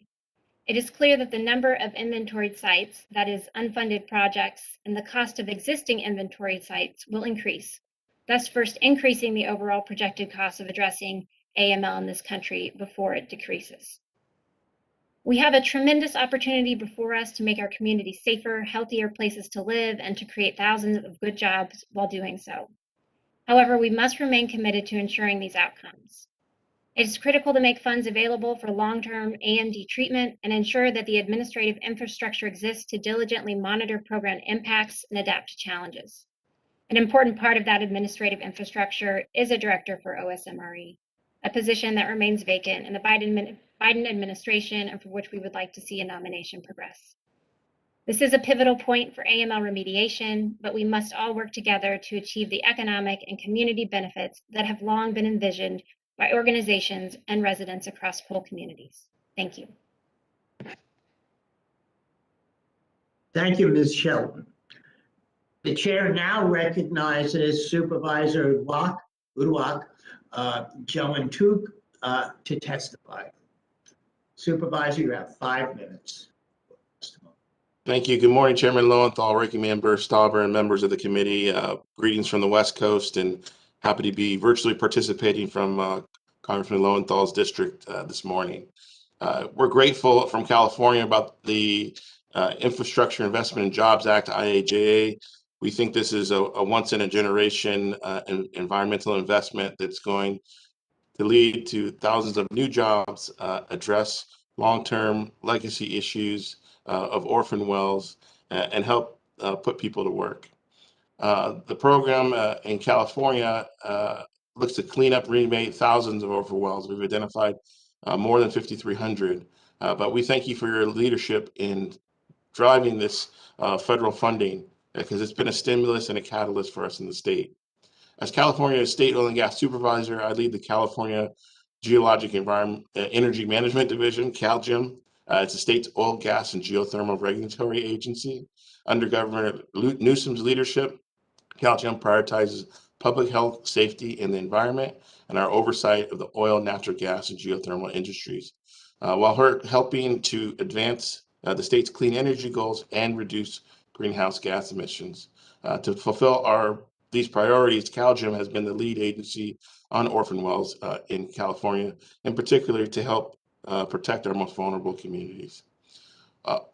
Oil wells and associated facilities that are orphaned and abandoned, deserted, pose significant risks to the environment and public health. Primarily, their unmanaged status can lead to many hazards. Orphan wells many times are long-term idle wells, or were formerly long-term idle wells. Those are not being used for production injection and have not been plugged.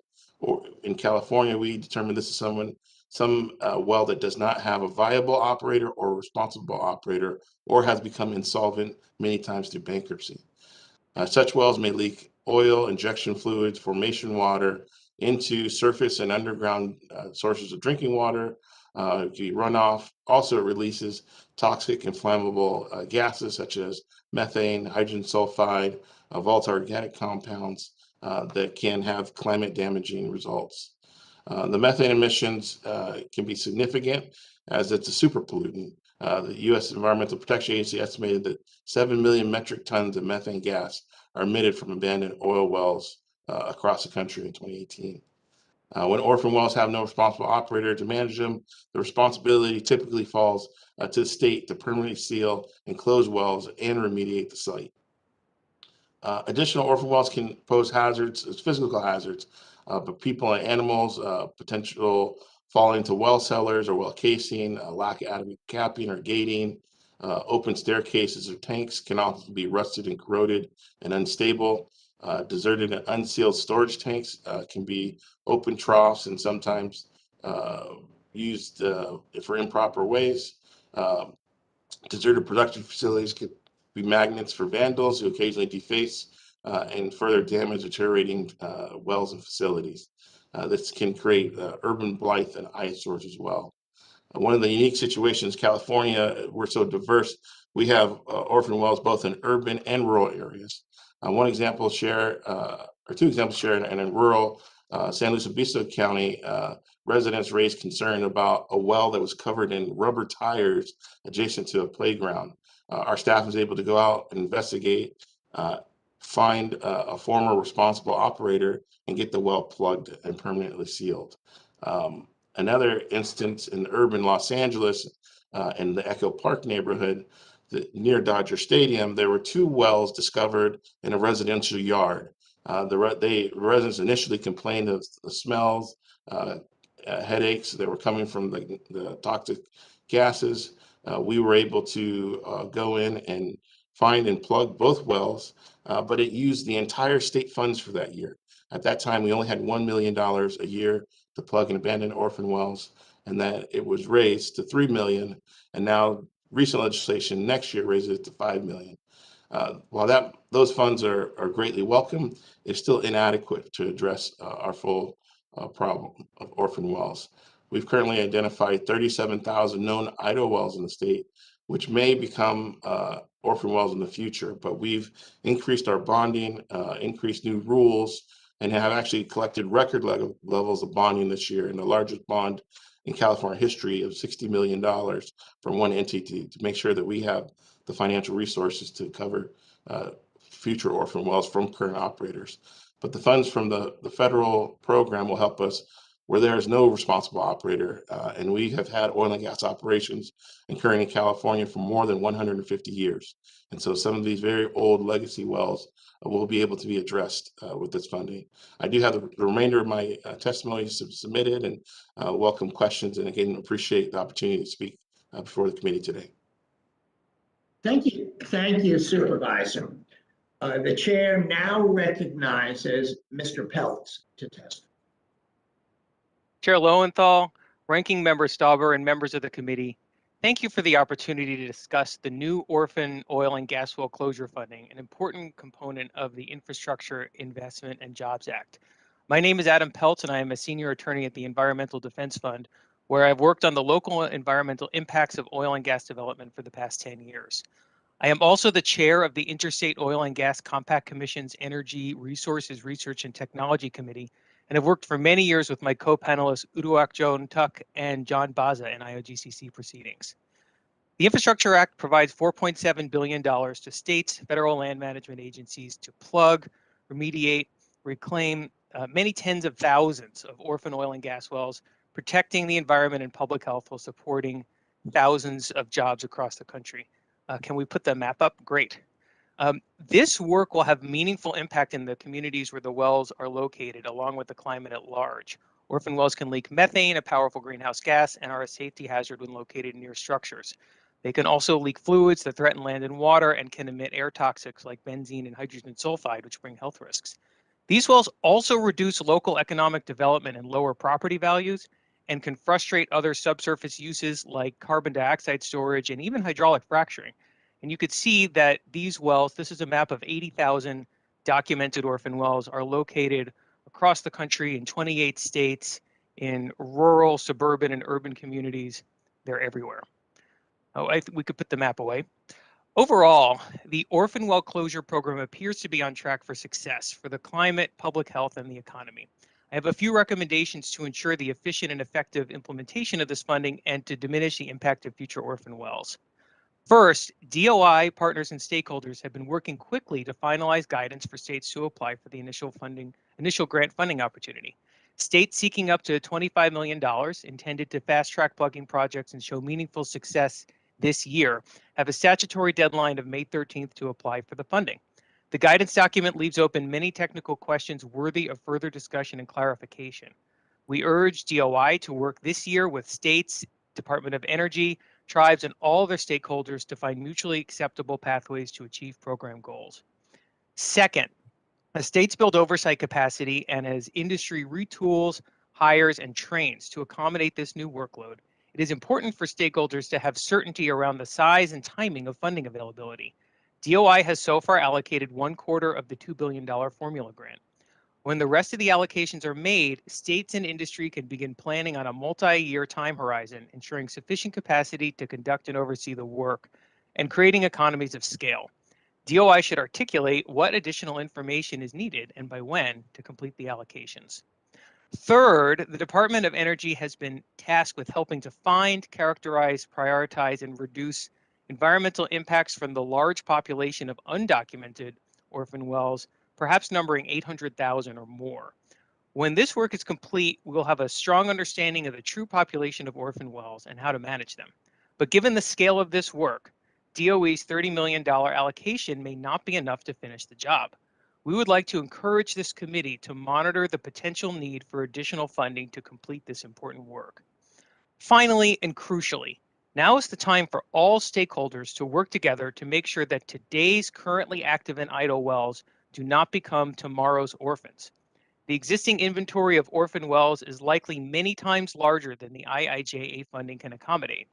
States and federal land management agencies seeking new funding in the future will need to show that they were excellent stewards of the current funding and that they have made policy changes to ensure that all oil and gas wells are plugged in a timely fashion at the end of their useful lives with industry money. Historically, around half of the out-of-service wells drilled since the 1850s have been plugged, which means hundreds of thousands of currently active and idle wells are at serious risk of orphaning in the absence of policy change. There are many ways to address this problem, including updates to financial assurance, idle well management, well transfers, and orphan and idle well fees. Many states are taking steps in this direction already, including Arkansas, which several years ago adopted full cost financial assurance for marginal wells on transfer, and Colorado, which just adopted comprehensive well closure reform. There are incentives in the law for states that adopt reforms reducing future orphan well burden, and now is the time to address this problem. Thank you all for your attention to this critically important matter.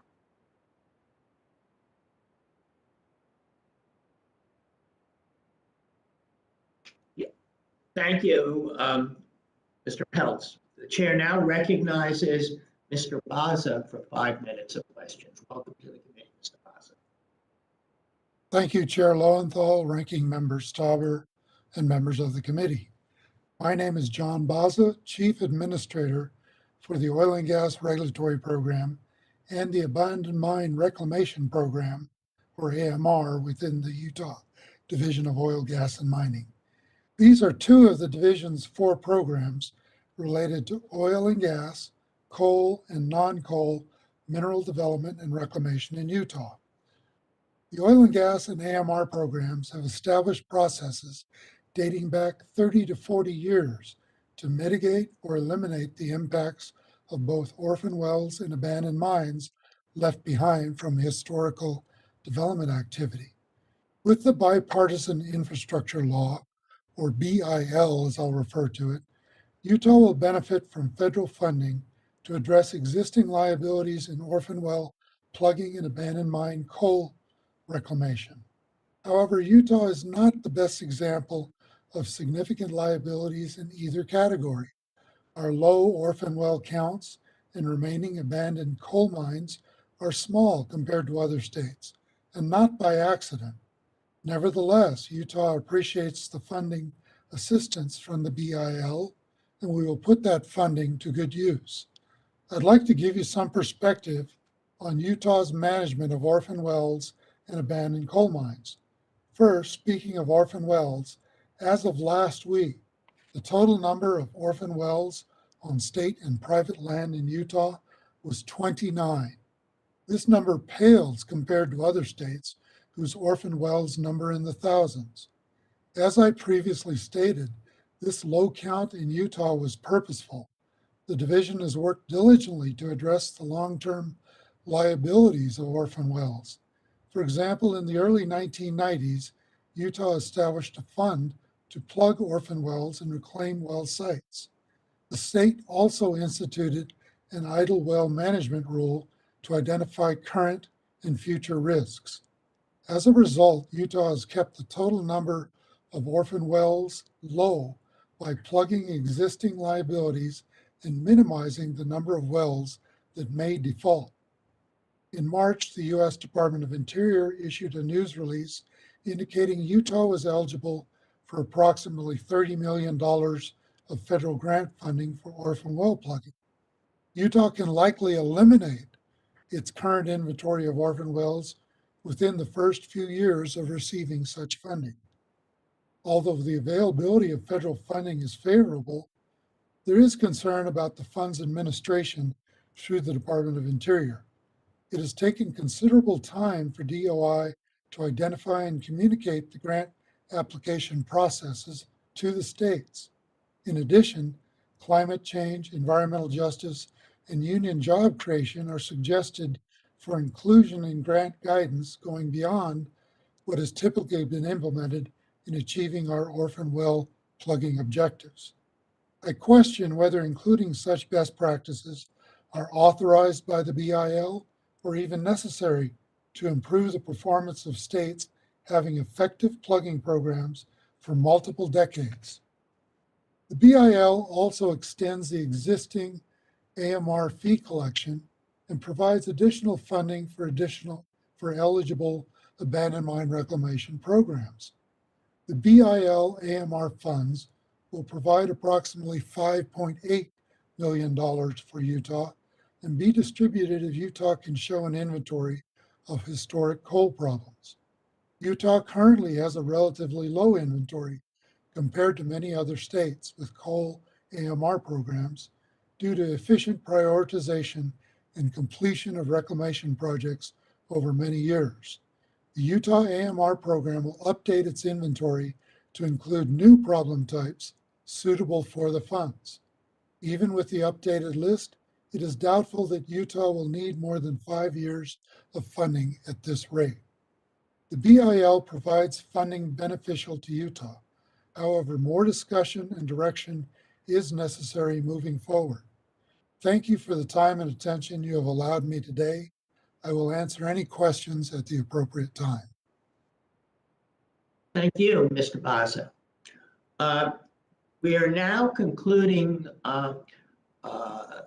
the testimony of the witnesses, and we're going to return to the members of the committee for asking questions themselves. And I'm going to recognize first myself, 5 minutes of questions. And my questions go to all members of the panel.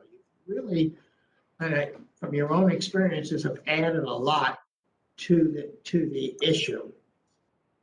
But I'd like to ask Ms. Shelton, Uduak, Mr. Peltz, Mr. Baza, that the following question. You don't have to answer if you don't want to, if you think other members of the panel, and I'll just go through and just, if you want to answer it, that's fine. If not, that's fine too.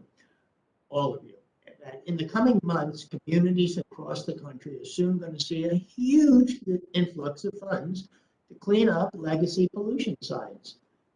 This is more money than has ever gone out of the door in a single year to address these issues. But as we all know, money alone is not, I repeat that, is not enough. We're going to need skilled workers capable of completing these reclamation projects.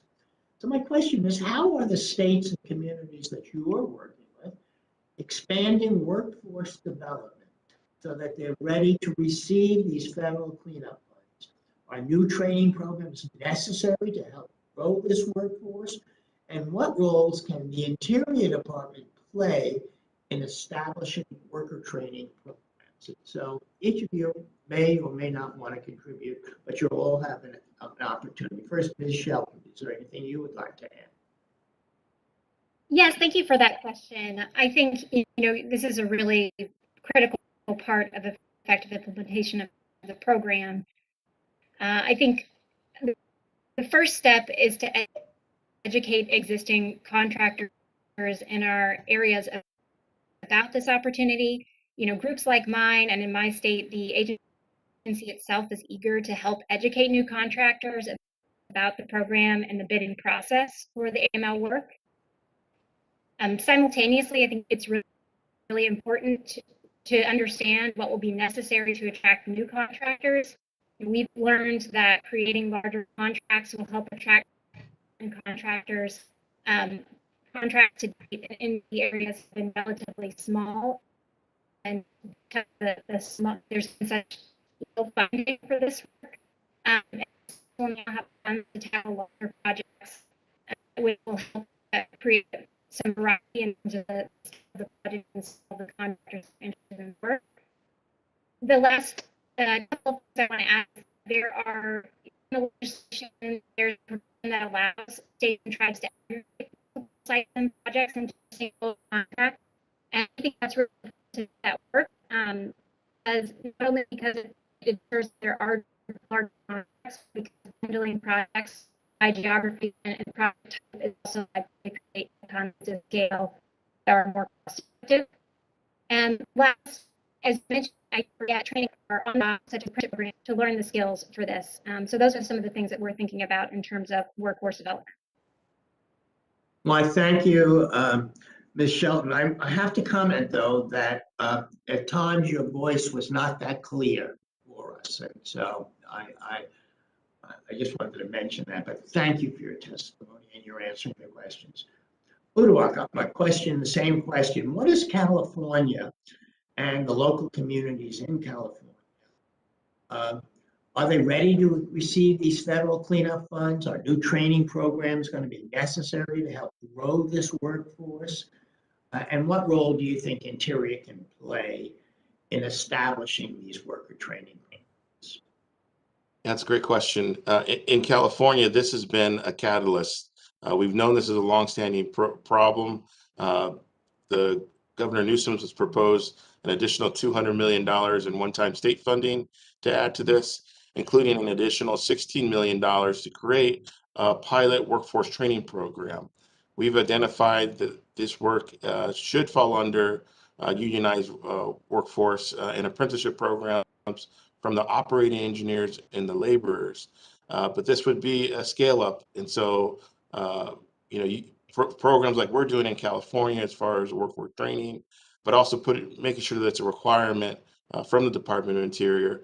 In my recommendations, that we did recommend having prevailing wage, labor standards, local hire provisions, even project labor agreements as something that states should include when they're doing this work to make sure the public dollars go further to invest in communities. And we've also been doing outreach and workshops to make sure people know about it and encourage them to apply and participate in our program. Thank you. We don't have a lot of time left, so I'm going to ask next, Mr. Pelt, in your experience at Environmental Defense Funds, what do you see in terms of training needs that are going to be needed, and how can Interior help? Great. Well, the program is set to pay for the creation or retention of tens of thousands of oil field service jobs, and a ramp up is needed. And on top of what's in this program, over the next 30 years, we could be plugging 1.5 million wells. So there's a lot of work out there. There's a lot of people who are interested in doing this work. I know that the state of Louisiana passed a climate action plan that includes job training for orphan well plugging. And I think this is a great opportunity for the White House to partner with industry and states to figure out what are the needs here and be able to help everyone ramp up to meet them. Thank you. I'm going to interrupt you because we don't have a lot of time left. And my final question is to Mr. Baza. You described in your testimony just what is going on in Utah, and that the scope of the issues, because Utah's been working on this for a while, is not as great as in some of the other states. Do you need in Utah to develop new training programs to grow the workforce, and what role can Interior play in establishing worker training programs, Mr. Baza? Yes, absolutely. We do need help because there is labor shortage. I've experienced that even in our own state agency, trying to hire skilled workers into our inspection and enforcement positions. But I think what I can see is a necessary input of both funding and education at our higher educational institutions and our vocational schools in the communities that are affected. This is not something that has been ideally promoted to a great extent in terms of either orphan well or abandoned well plugging skills, but it's something that we can see that is necessary for all our disadvantaged communities in Utah. Thank you, Mr. Baza. And that concludes my questions. I now call upon Ranking Member Stauber for his questions. Thank you very much, Chair Lowenthal. Mr. Baza, as a state official in charge of oil, gas, and mining operations, you know better than anyone how to implement these programs.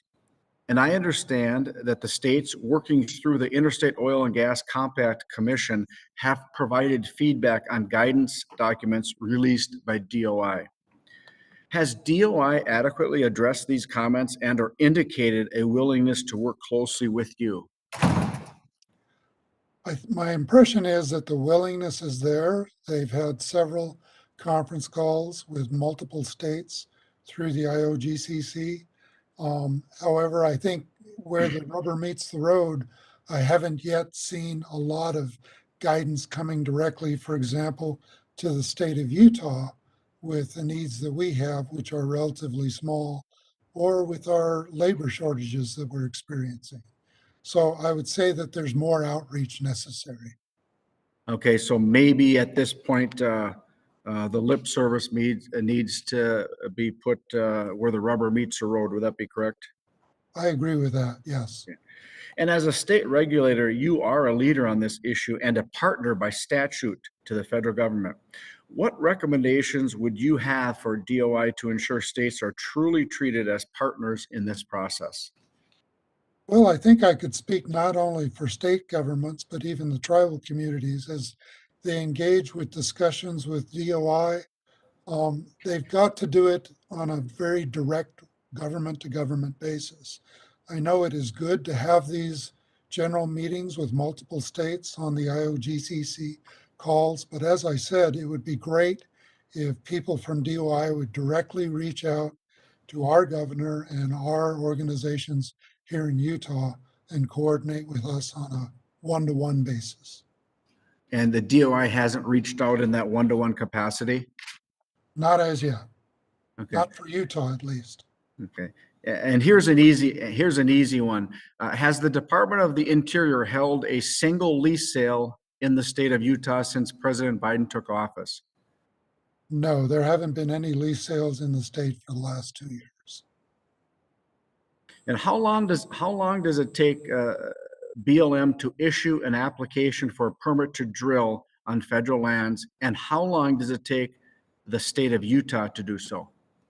I was at a recent industry meeting here in the state, and we had a representative of the BLM who said that the national average for the BLM right now is about 180 days to issue a permit to drill. I looked at our statistics just recently, and for 2021, we were at about 70 days to issue a permit.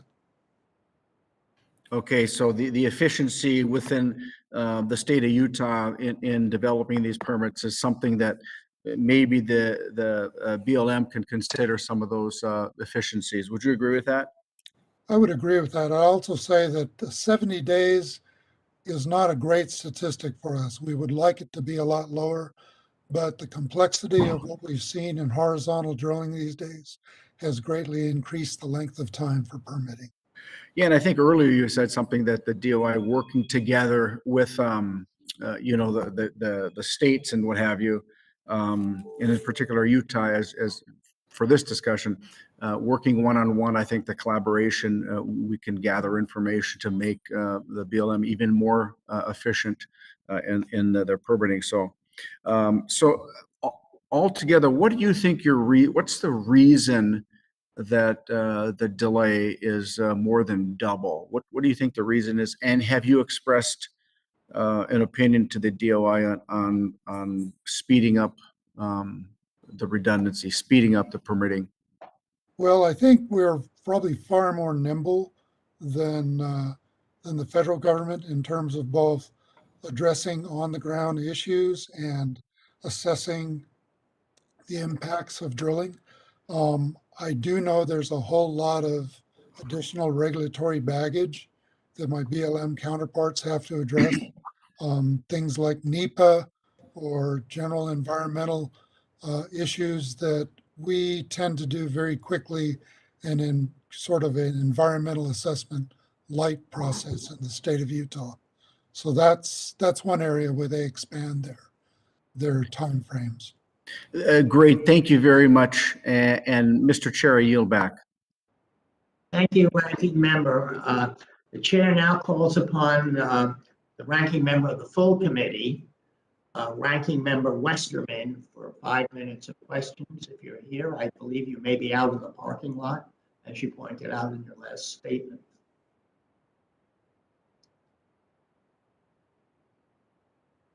I don't hear him. It's a large parking lot around the stadium. Now I call upon Representative Porter for 5 minutes of questions. Welcome, Representative Porter. Orphaned wells leak methane and other toxic gas into the air, threatening the health of our communities. The Environmental Defense Fund calculated that approximately 9 million Americans live within 1 mile of a documented orphaned well. This does not account for the millions more Americans who live near orphaned wells that are undocumented. Mr. Peltz, is it possible that Americans are living near polluting wells and they don't even know it? Thank you. I think that is most likely true. The 9 million Americans that we found living near within a mile of a documented well was based on a well count we did last fall of around 80,000 wells. The current count of documented orphan wells is around 130,000 wells, and the bulk of that infill is as a result of data cleanup on the state side. And lots more in Ohio and in other parts of Appalachia. 6,000 in Missouri are now on the list. And so, and that doesn't count the perhaps 800,000 undocumented orphan wells, which will more or less be in the same locations. I suspect a lot of people don't know that they live near these wells. How does the Bipartisan Infrastructure Law address undocumented orphan wells? Well, the law provides the Department of Energy with $30 million to help states, tribes, and federal land management agencies find, characterize, and prioritize undocumented orphan wells across the country. Many of these were drilled in a pre-regulatory era before, say, the 1900s, and there are very few records for them. The DOE can go out with drones with magnetometers and LiDAR, or even send people out into forests to look around at what's on the ground. It's a great effort to help us really understand the total orphan well inventory in the US so we can take appropriate steps. And states are allowed to use their funding for this purpose as well. Is $30 million enough funding for those labs to find all the wells and run tests to see that they need to be plugged? Well, there are 5 national labs that are involved along with the with headquarters. And I love the national labs. They spend money pretty quickly. I don't think $30 million is going to find 800,000 wells. And the states have additional technical needs that DOE can help with, like on methane emissions quantification and on beneficial uses for sites like conversion to wind or solar, or use as geothermal or carbon sequestration monitoring wells. For all of these functions, I think we should look closely to see if the Department of Energy could successfully use more money that would benefit public health, the environment, and the economy. Thank you. I'm planning on submitting an appropriation request to try to provide the money that will be needed to actually locate these undocumented wells. We simply can't fix what we can't find. And Americans deserve to know if they are living next to one of these wells that's polluting their neighborhood by emitting toxic gases. Supervisor Intuk, can you talk more about undocumented orphan wells, specifically in California? Yes, we, as part of this effort, identified 5,300 orphan deserted wells and facilities, but we know there's potentially up to 18,000 undocumented orphan wells. Part of the funds in the initial grant, we're planning to do a statewide assessment to be able to quantify the number more precisely, so that we'll have a modern estimation. Great, thank you. In your testimony, you mentioned an orphan well that was once adjacent to a playground in San Luis Obispo County, and you said the well was not properly plugged in 1944. How can we ensure that wells are plugged properly the first time from here on out? Well, it's similar to what we were saying before, the 150-year history of oil and gas development in California, our agency did not come into existence until 1915, and modern plug and abandonment standards didn't start till the 70s, and our current standards were last updated in 1991.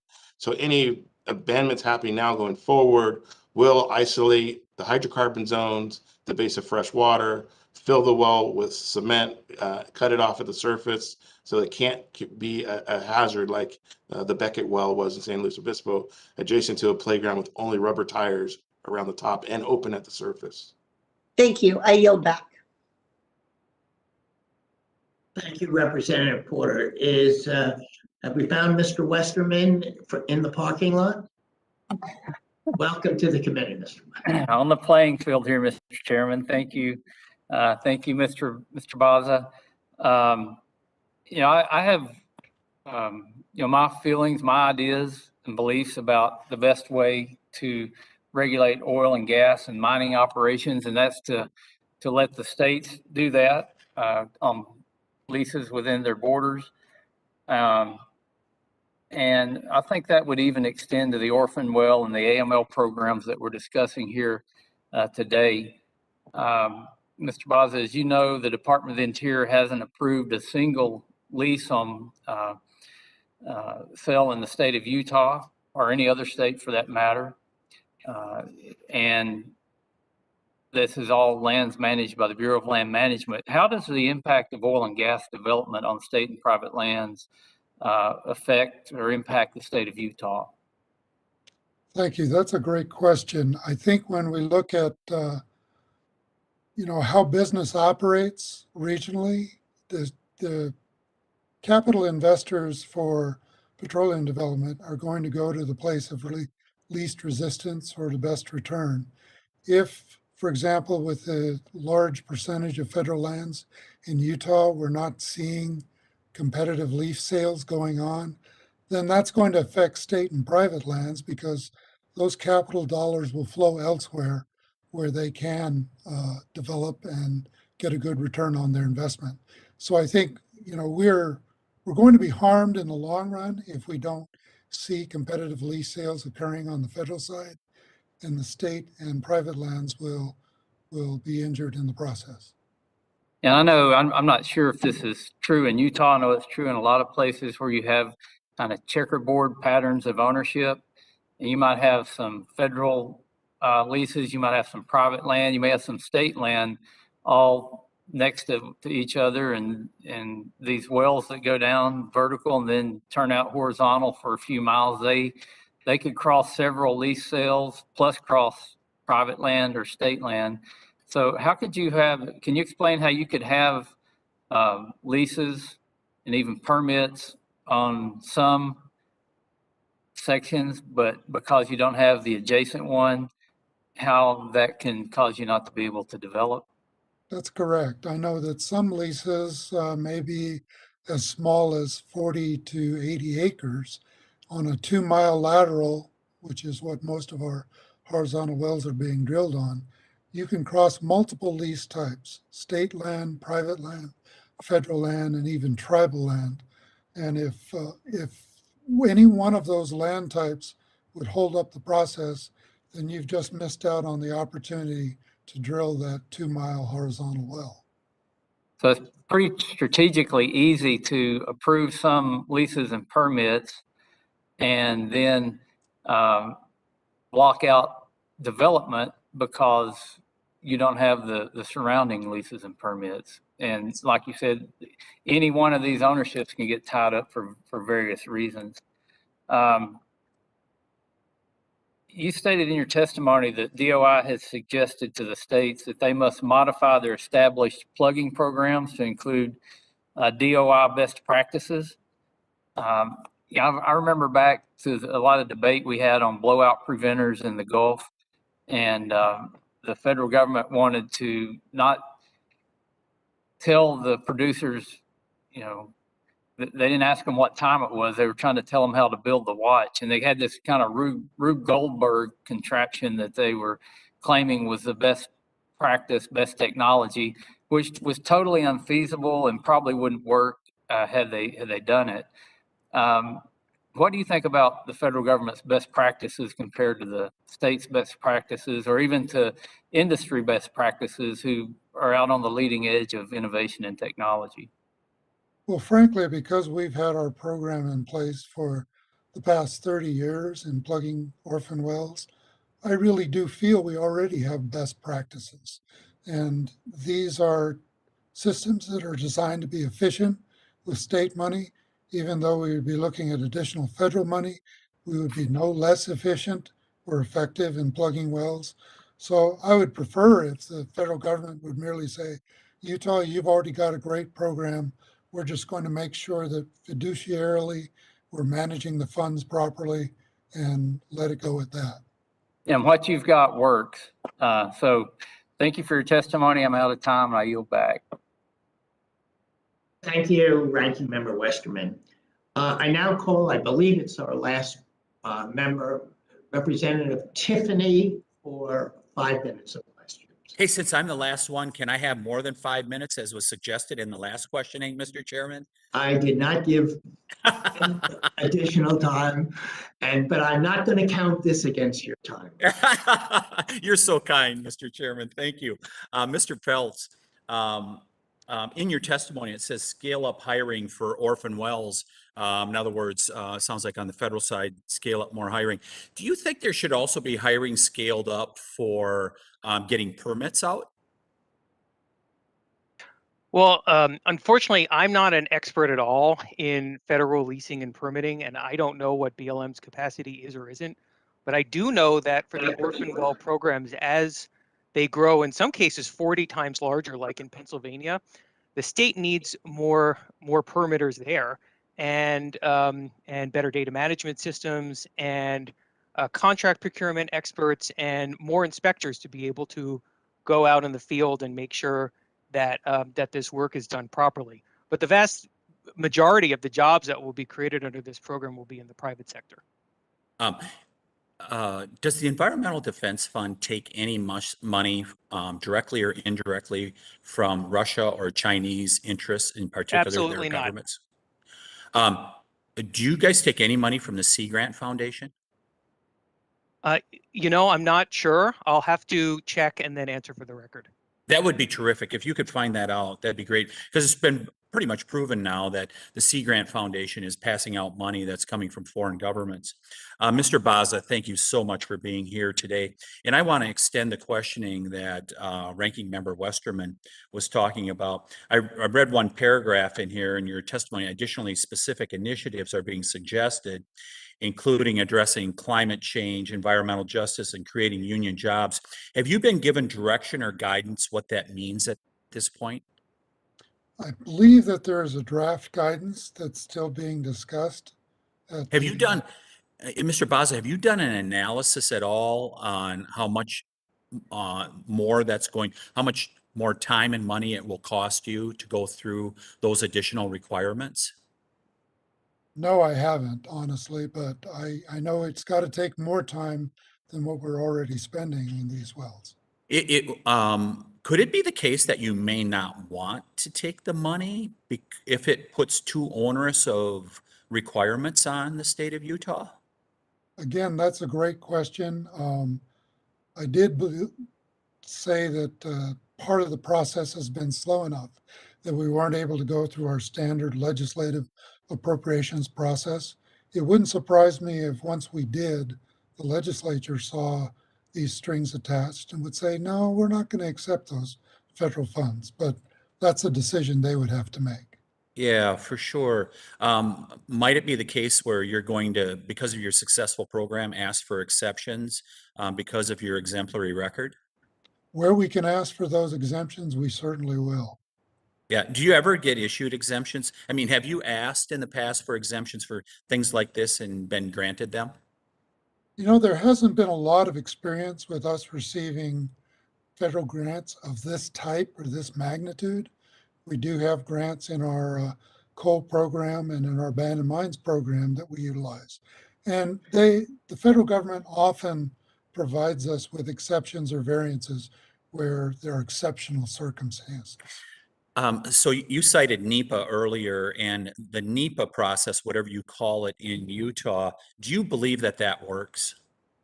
Yes, again, we have a very light process compared to the federal government's NEPA analysis, but the objective is to do it quickly, expeditiously, and address those true impacts that drilling would have on the environment and surface. Do you believe it's been effective? Absolutely. I think we do a very good job at the state level, and there have been no major disasters as far as I know in terms of oil and gas drilling impacting the environment in Utah. Well, when we get into revamping the NEPA process, we're going to bring you forward because we could really would welcome your expertise on how we can make the NEPA process so much better in this country rather than these 15 to 20-year waits. And have you heard frustration in regards to some of the requirements from the feds from your counterparts in other states? Yes, absolutely. I've heard several comments being raised, for example, by state of North Dakota and the state of New Mexico in terms of what some of these additional requirements might be. Yeah. Well, I'm going to close here, Mr. Chairman. I've just closed with this. Once again, we heard some comments in regards to undocumented wells. I think it's great that this committee is concerned about undocumented wells. I just wish that this Congress was as concerned about undocumented illegal immigrants that are coming across our border in record numbers. It really seems that this Congress has its priorities misplaced. But I want to thank the witnesses, in particular, Mr. Baza. Continue the good work in the state of Utah. I yield back. Thank you, Representative Tiffany. And first, before we conclude this witness panel, are there any members that wish to ask questions that have not been called upon? Well, not hearing any, I just want to ask the panel, and let me preface it by saying one of the things that we have done on this subcommittee is when we have panelists coming in, is that we ask them at the conclusion of the hearing, was there any question you would have liked to have been asked that you think that you can add to the record? You don't have to do it. Lots of times panelists don't have any additional questions, but I would like to offer the opportunity to the panelists. Is there any question? And we'll start right from the first panelist, Ms. Shelton. Was there any question you would have liked to have been asked? I can't hear you. You're muted.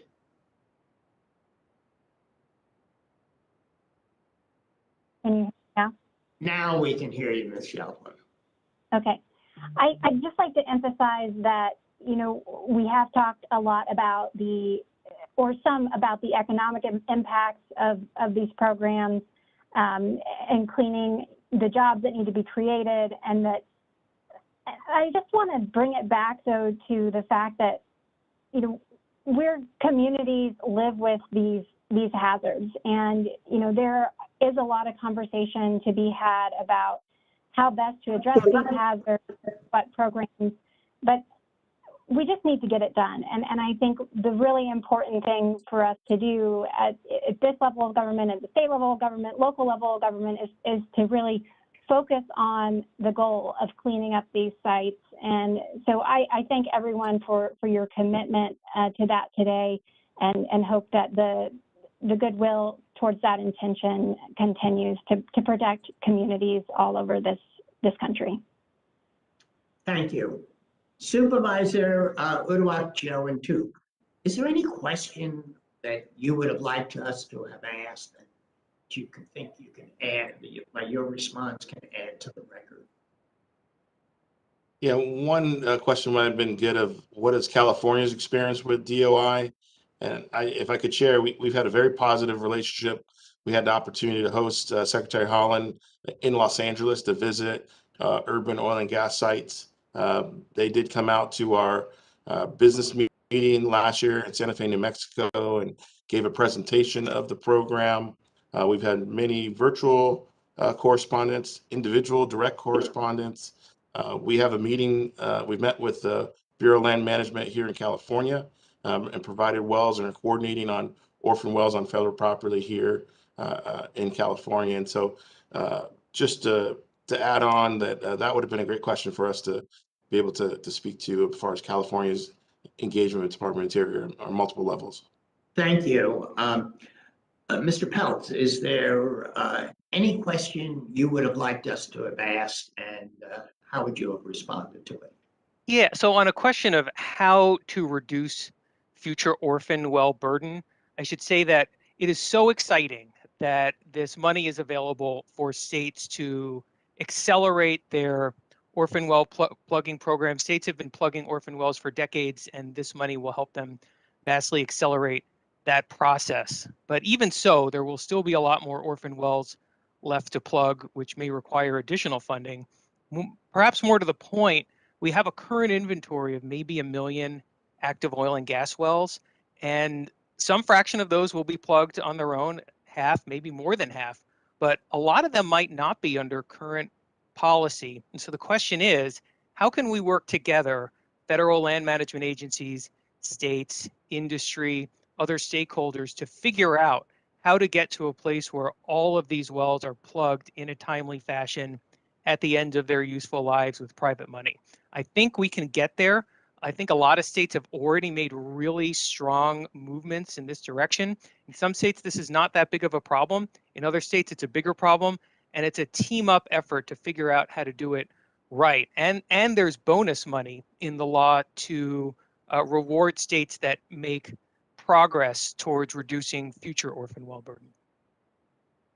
Thank you, Mr. Peltz. And finally, Mr. Baza, as the cleanup person, is there any question that you would have liked the committee to have asked you, and how would you have responded?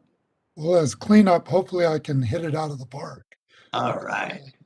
To add to Supervisor Entuck's statements, I mentioned in my testimony 29 orphan wells on state and private land.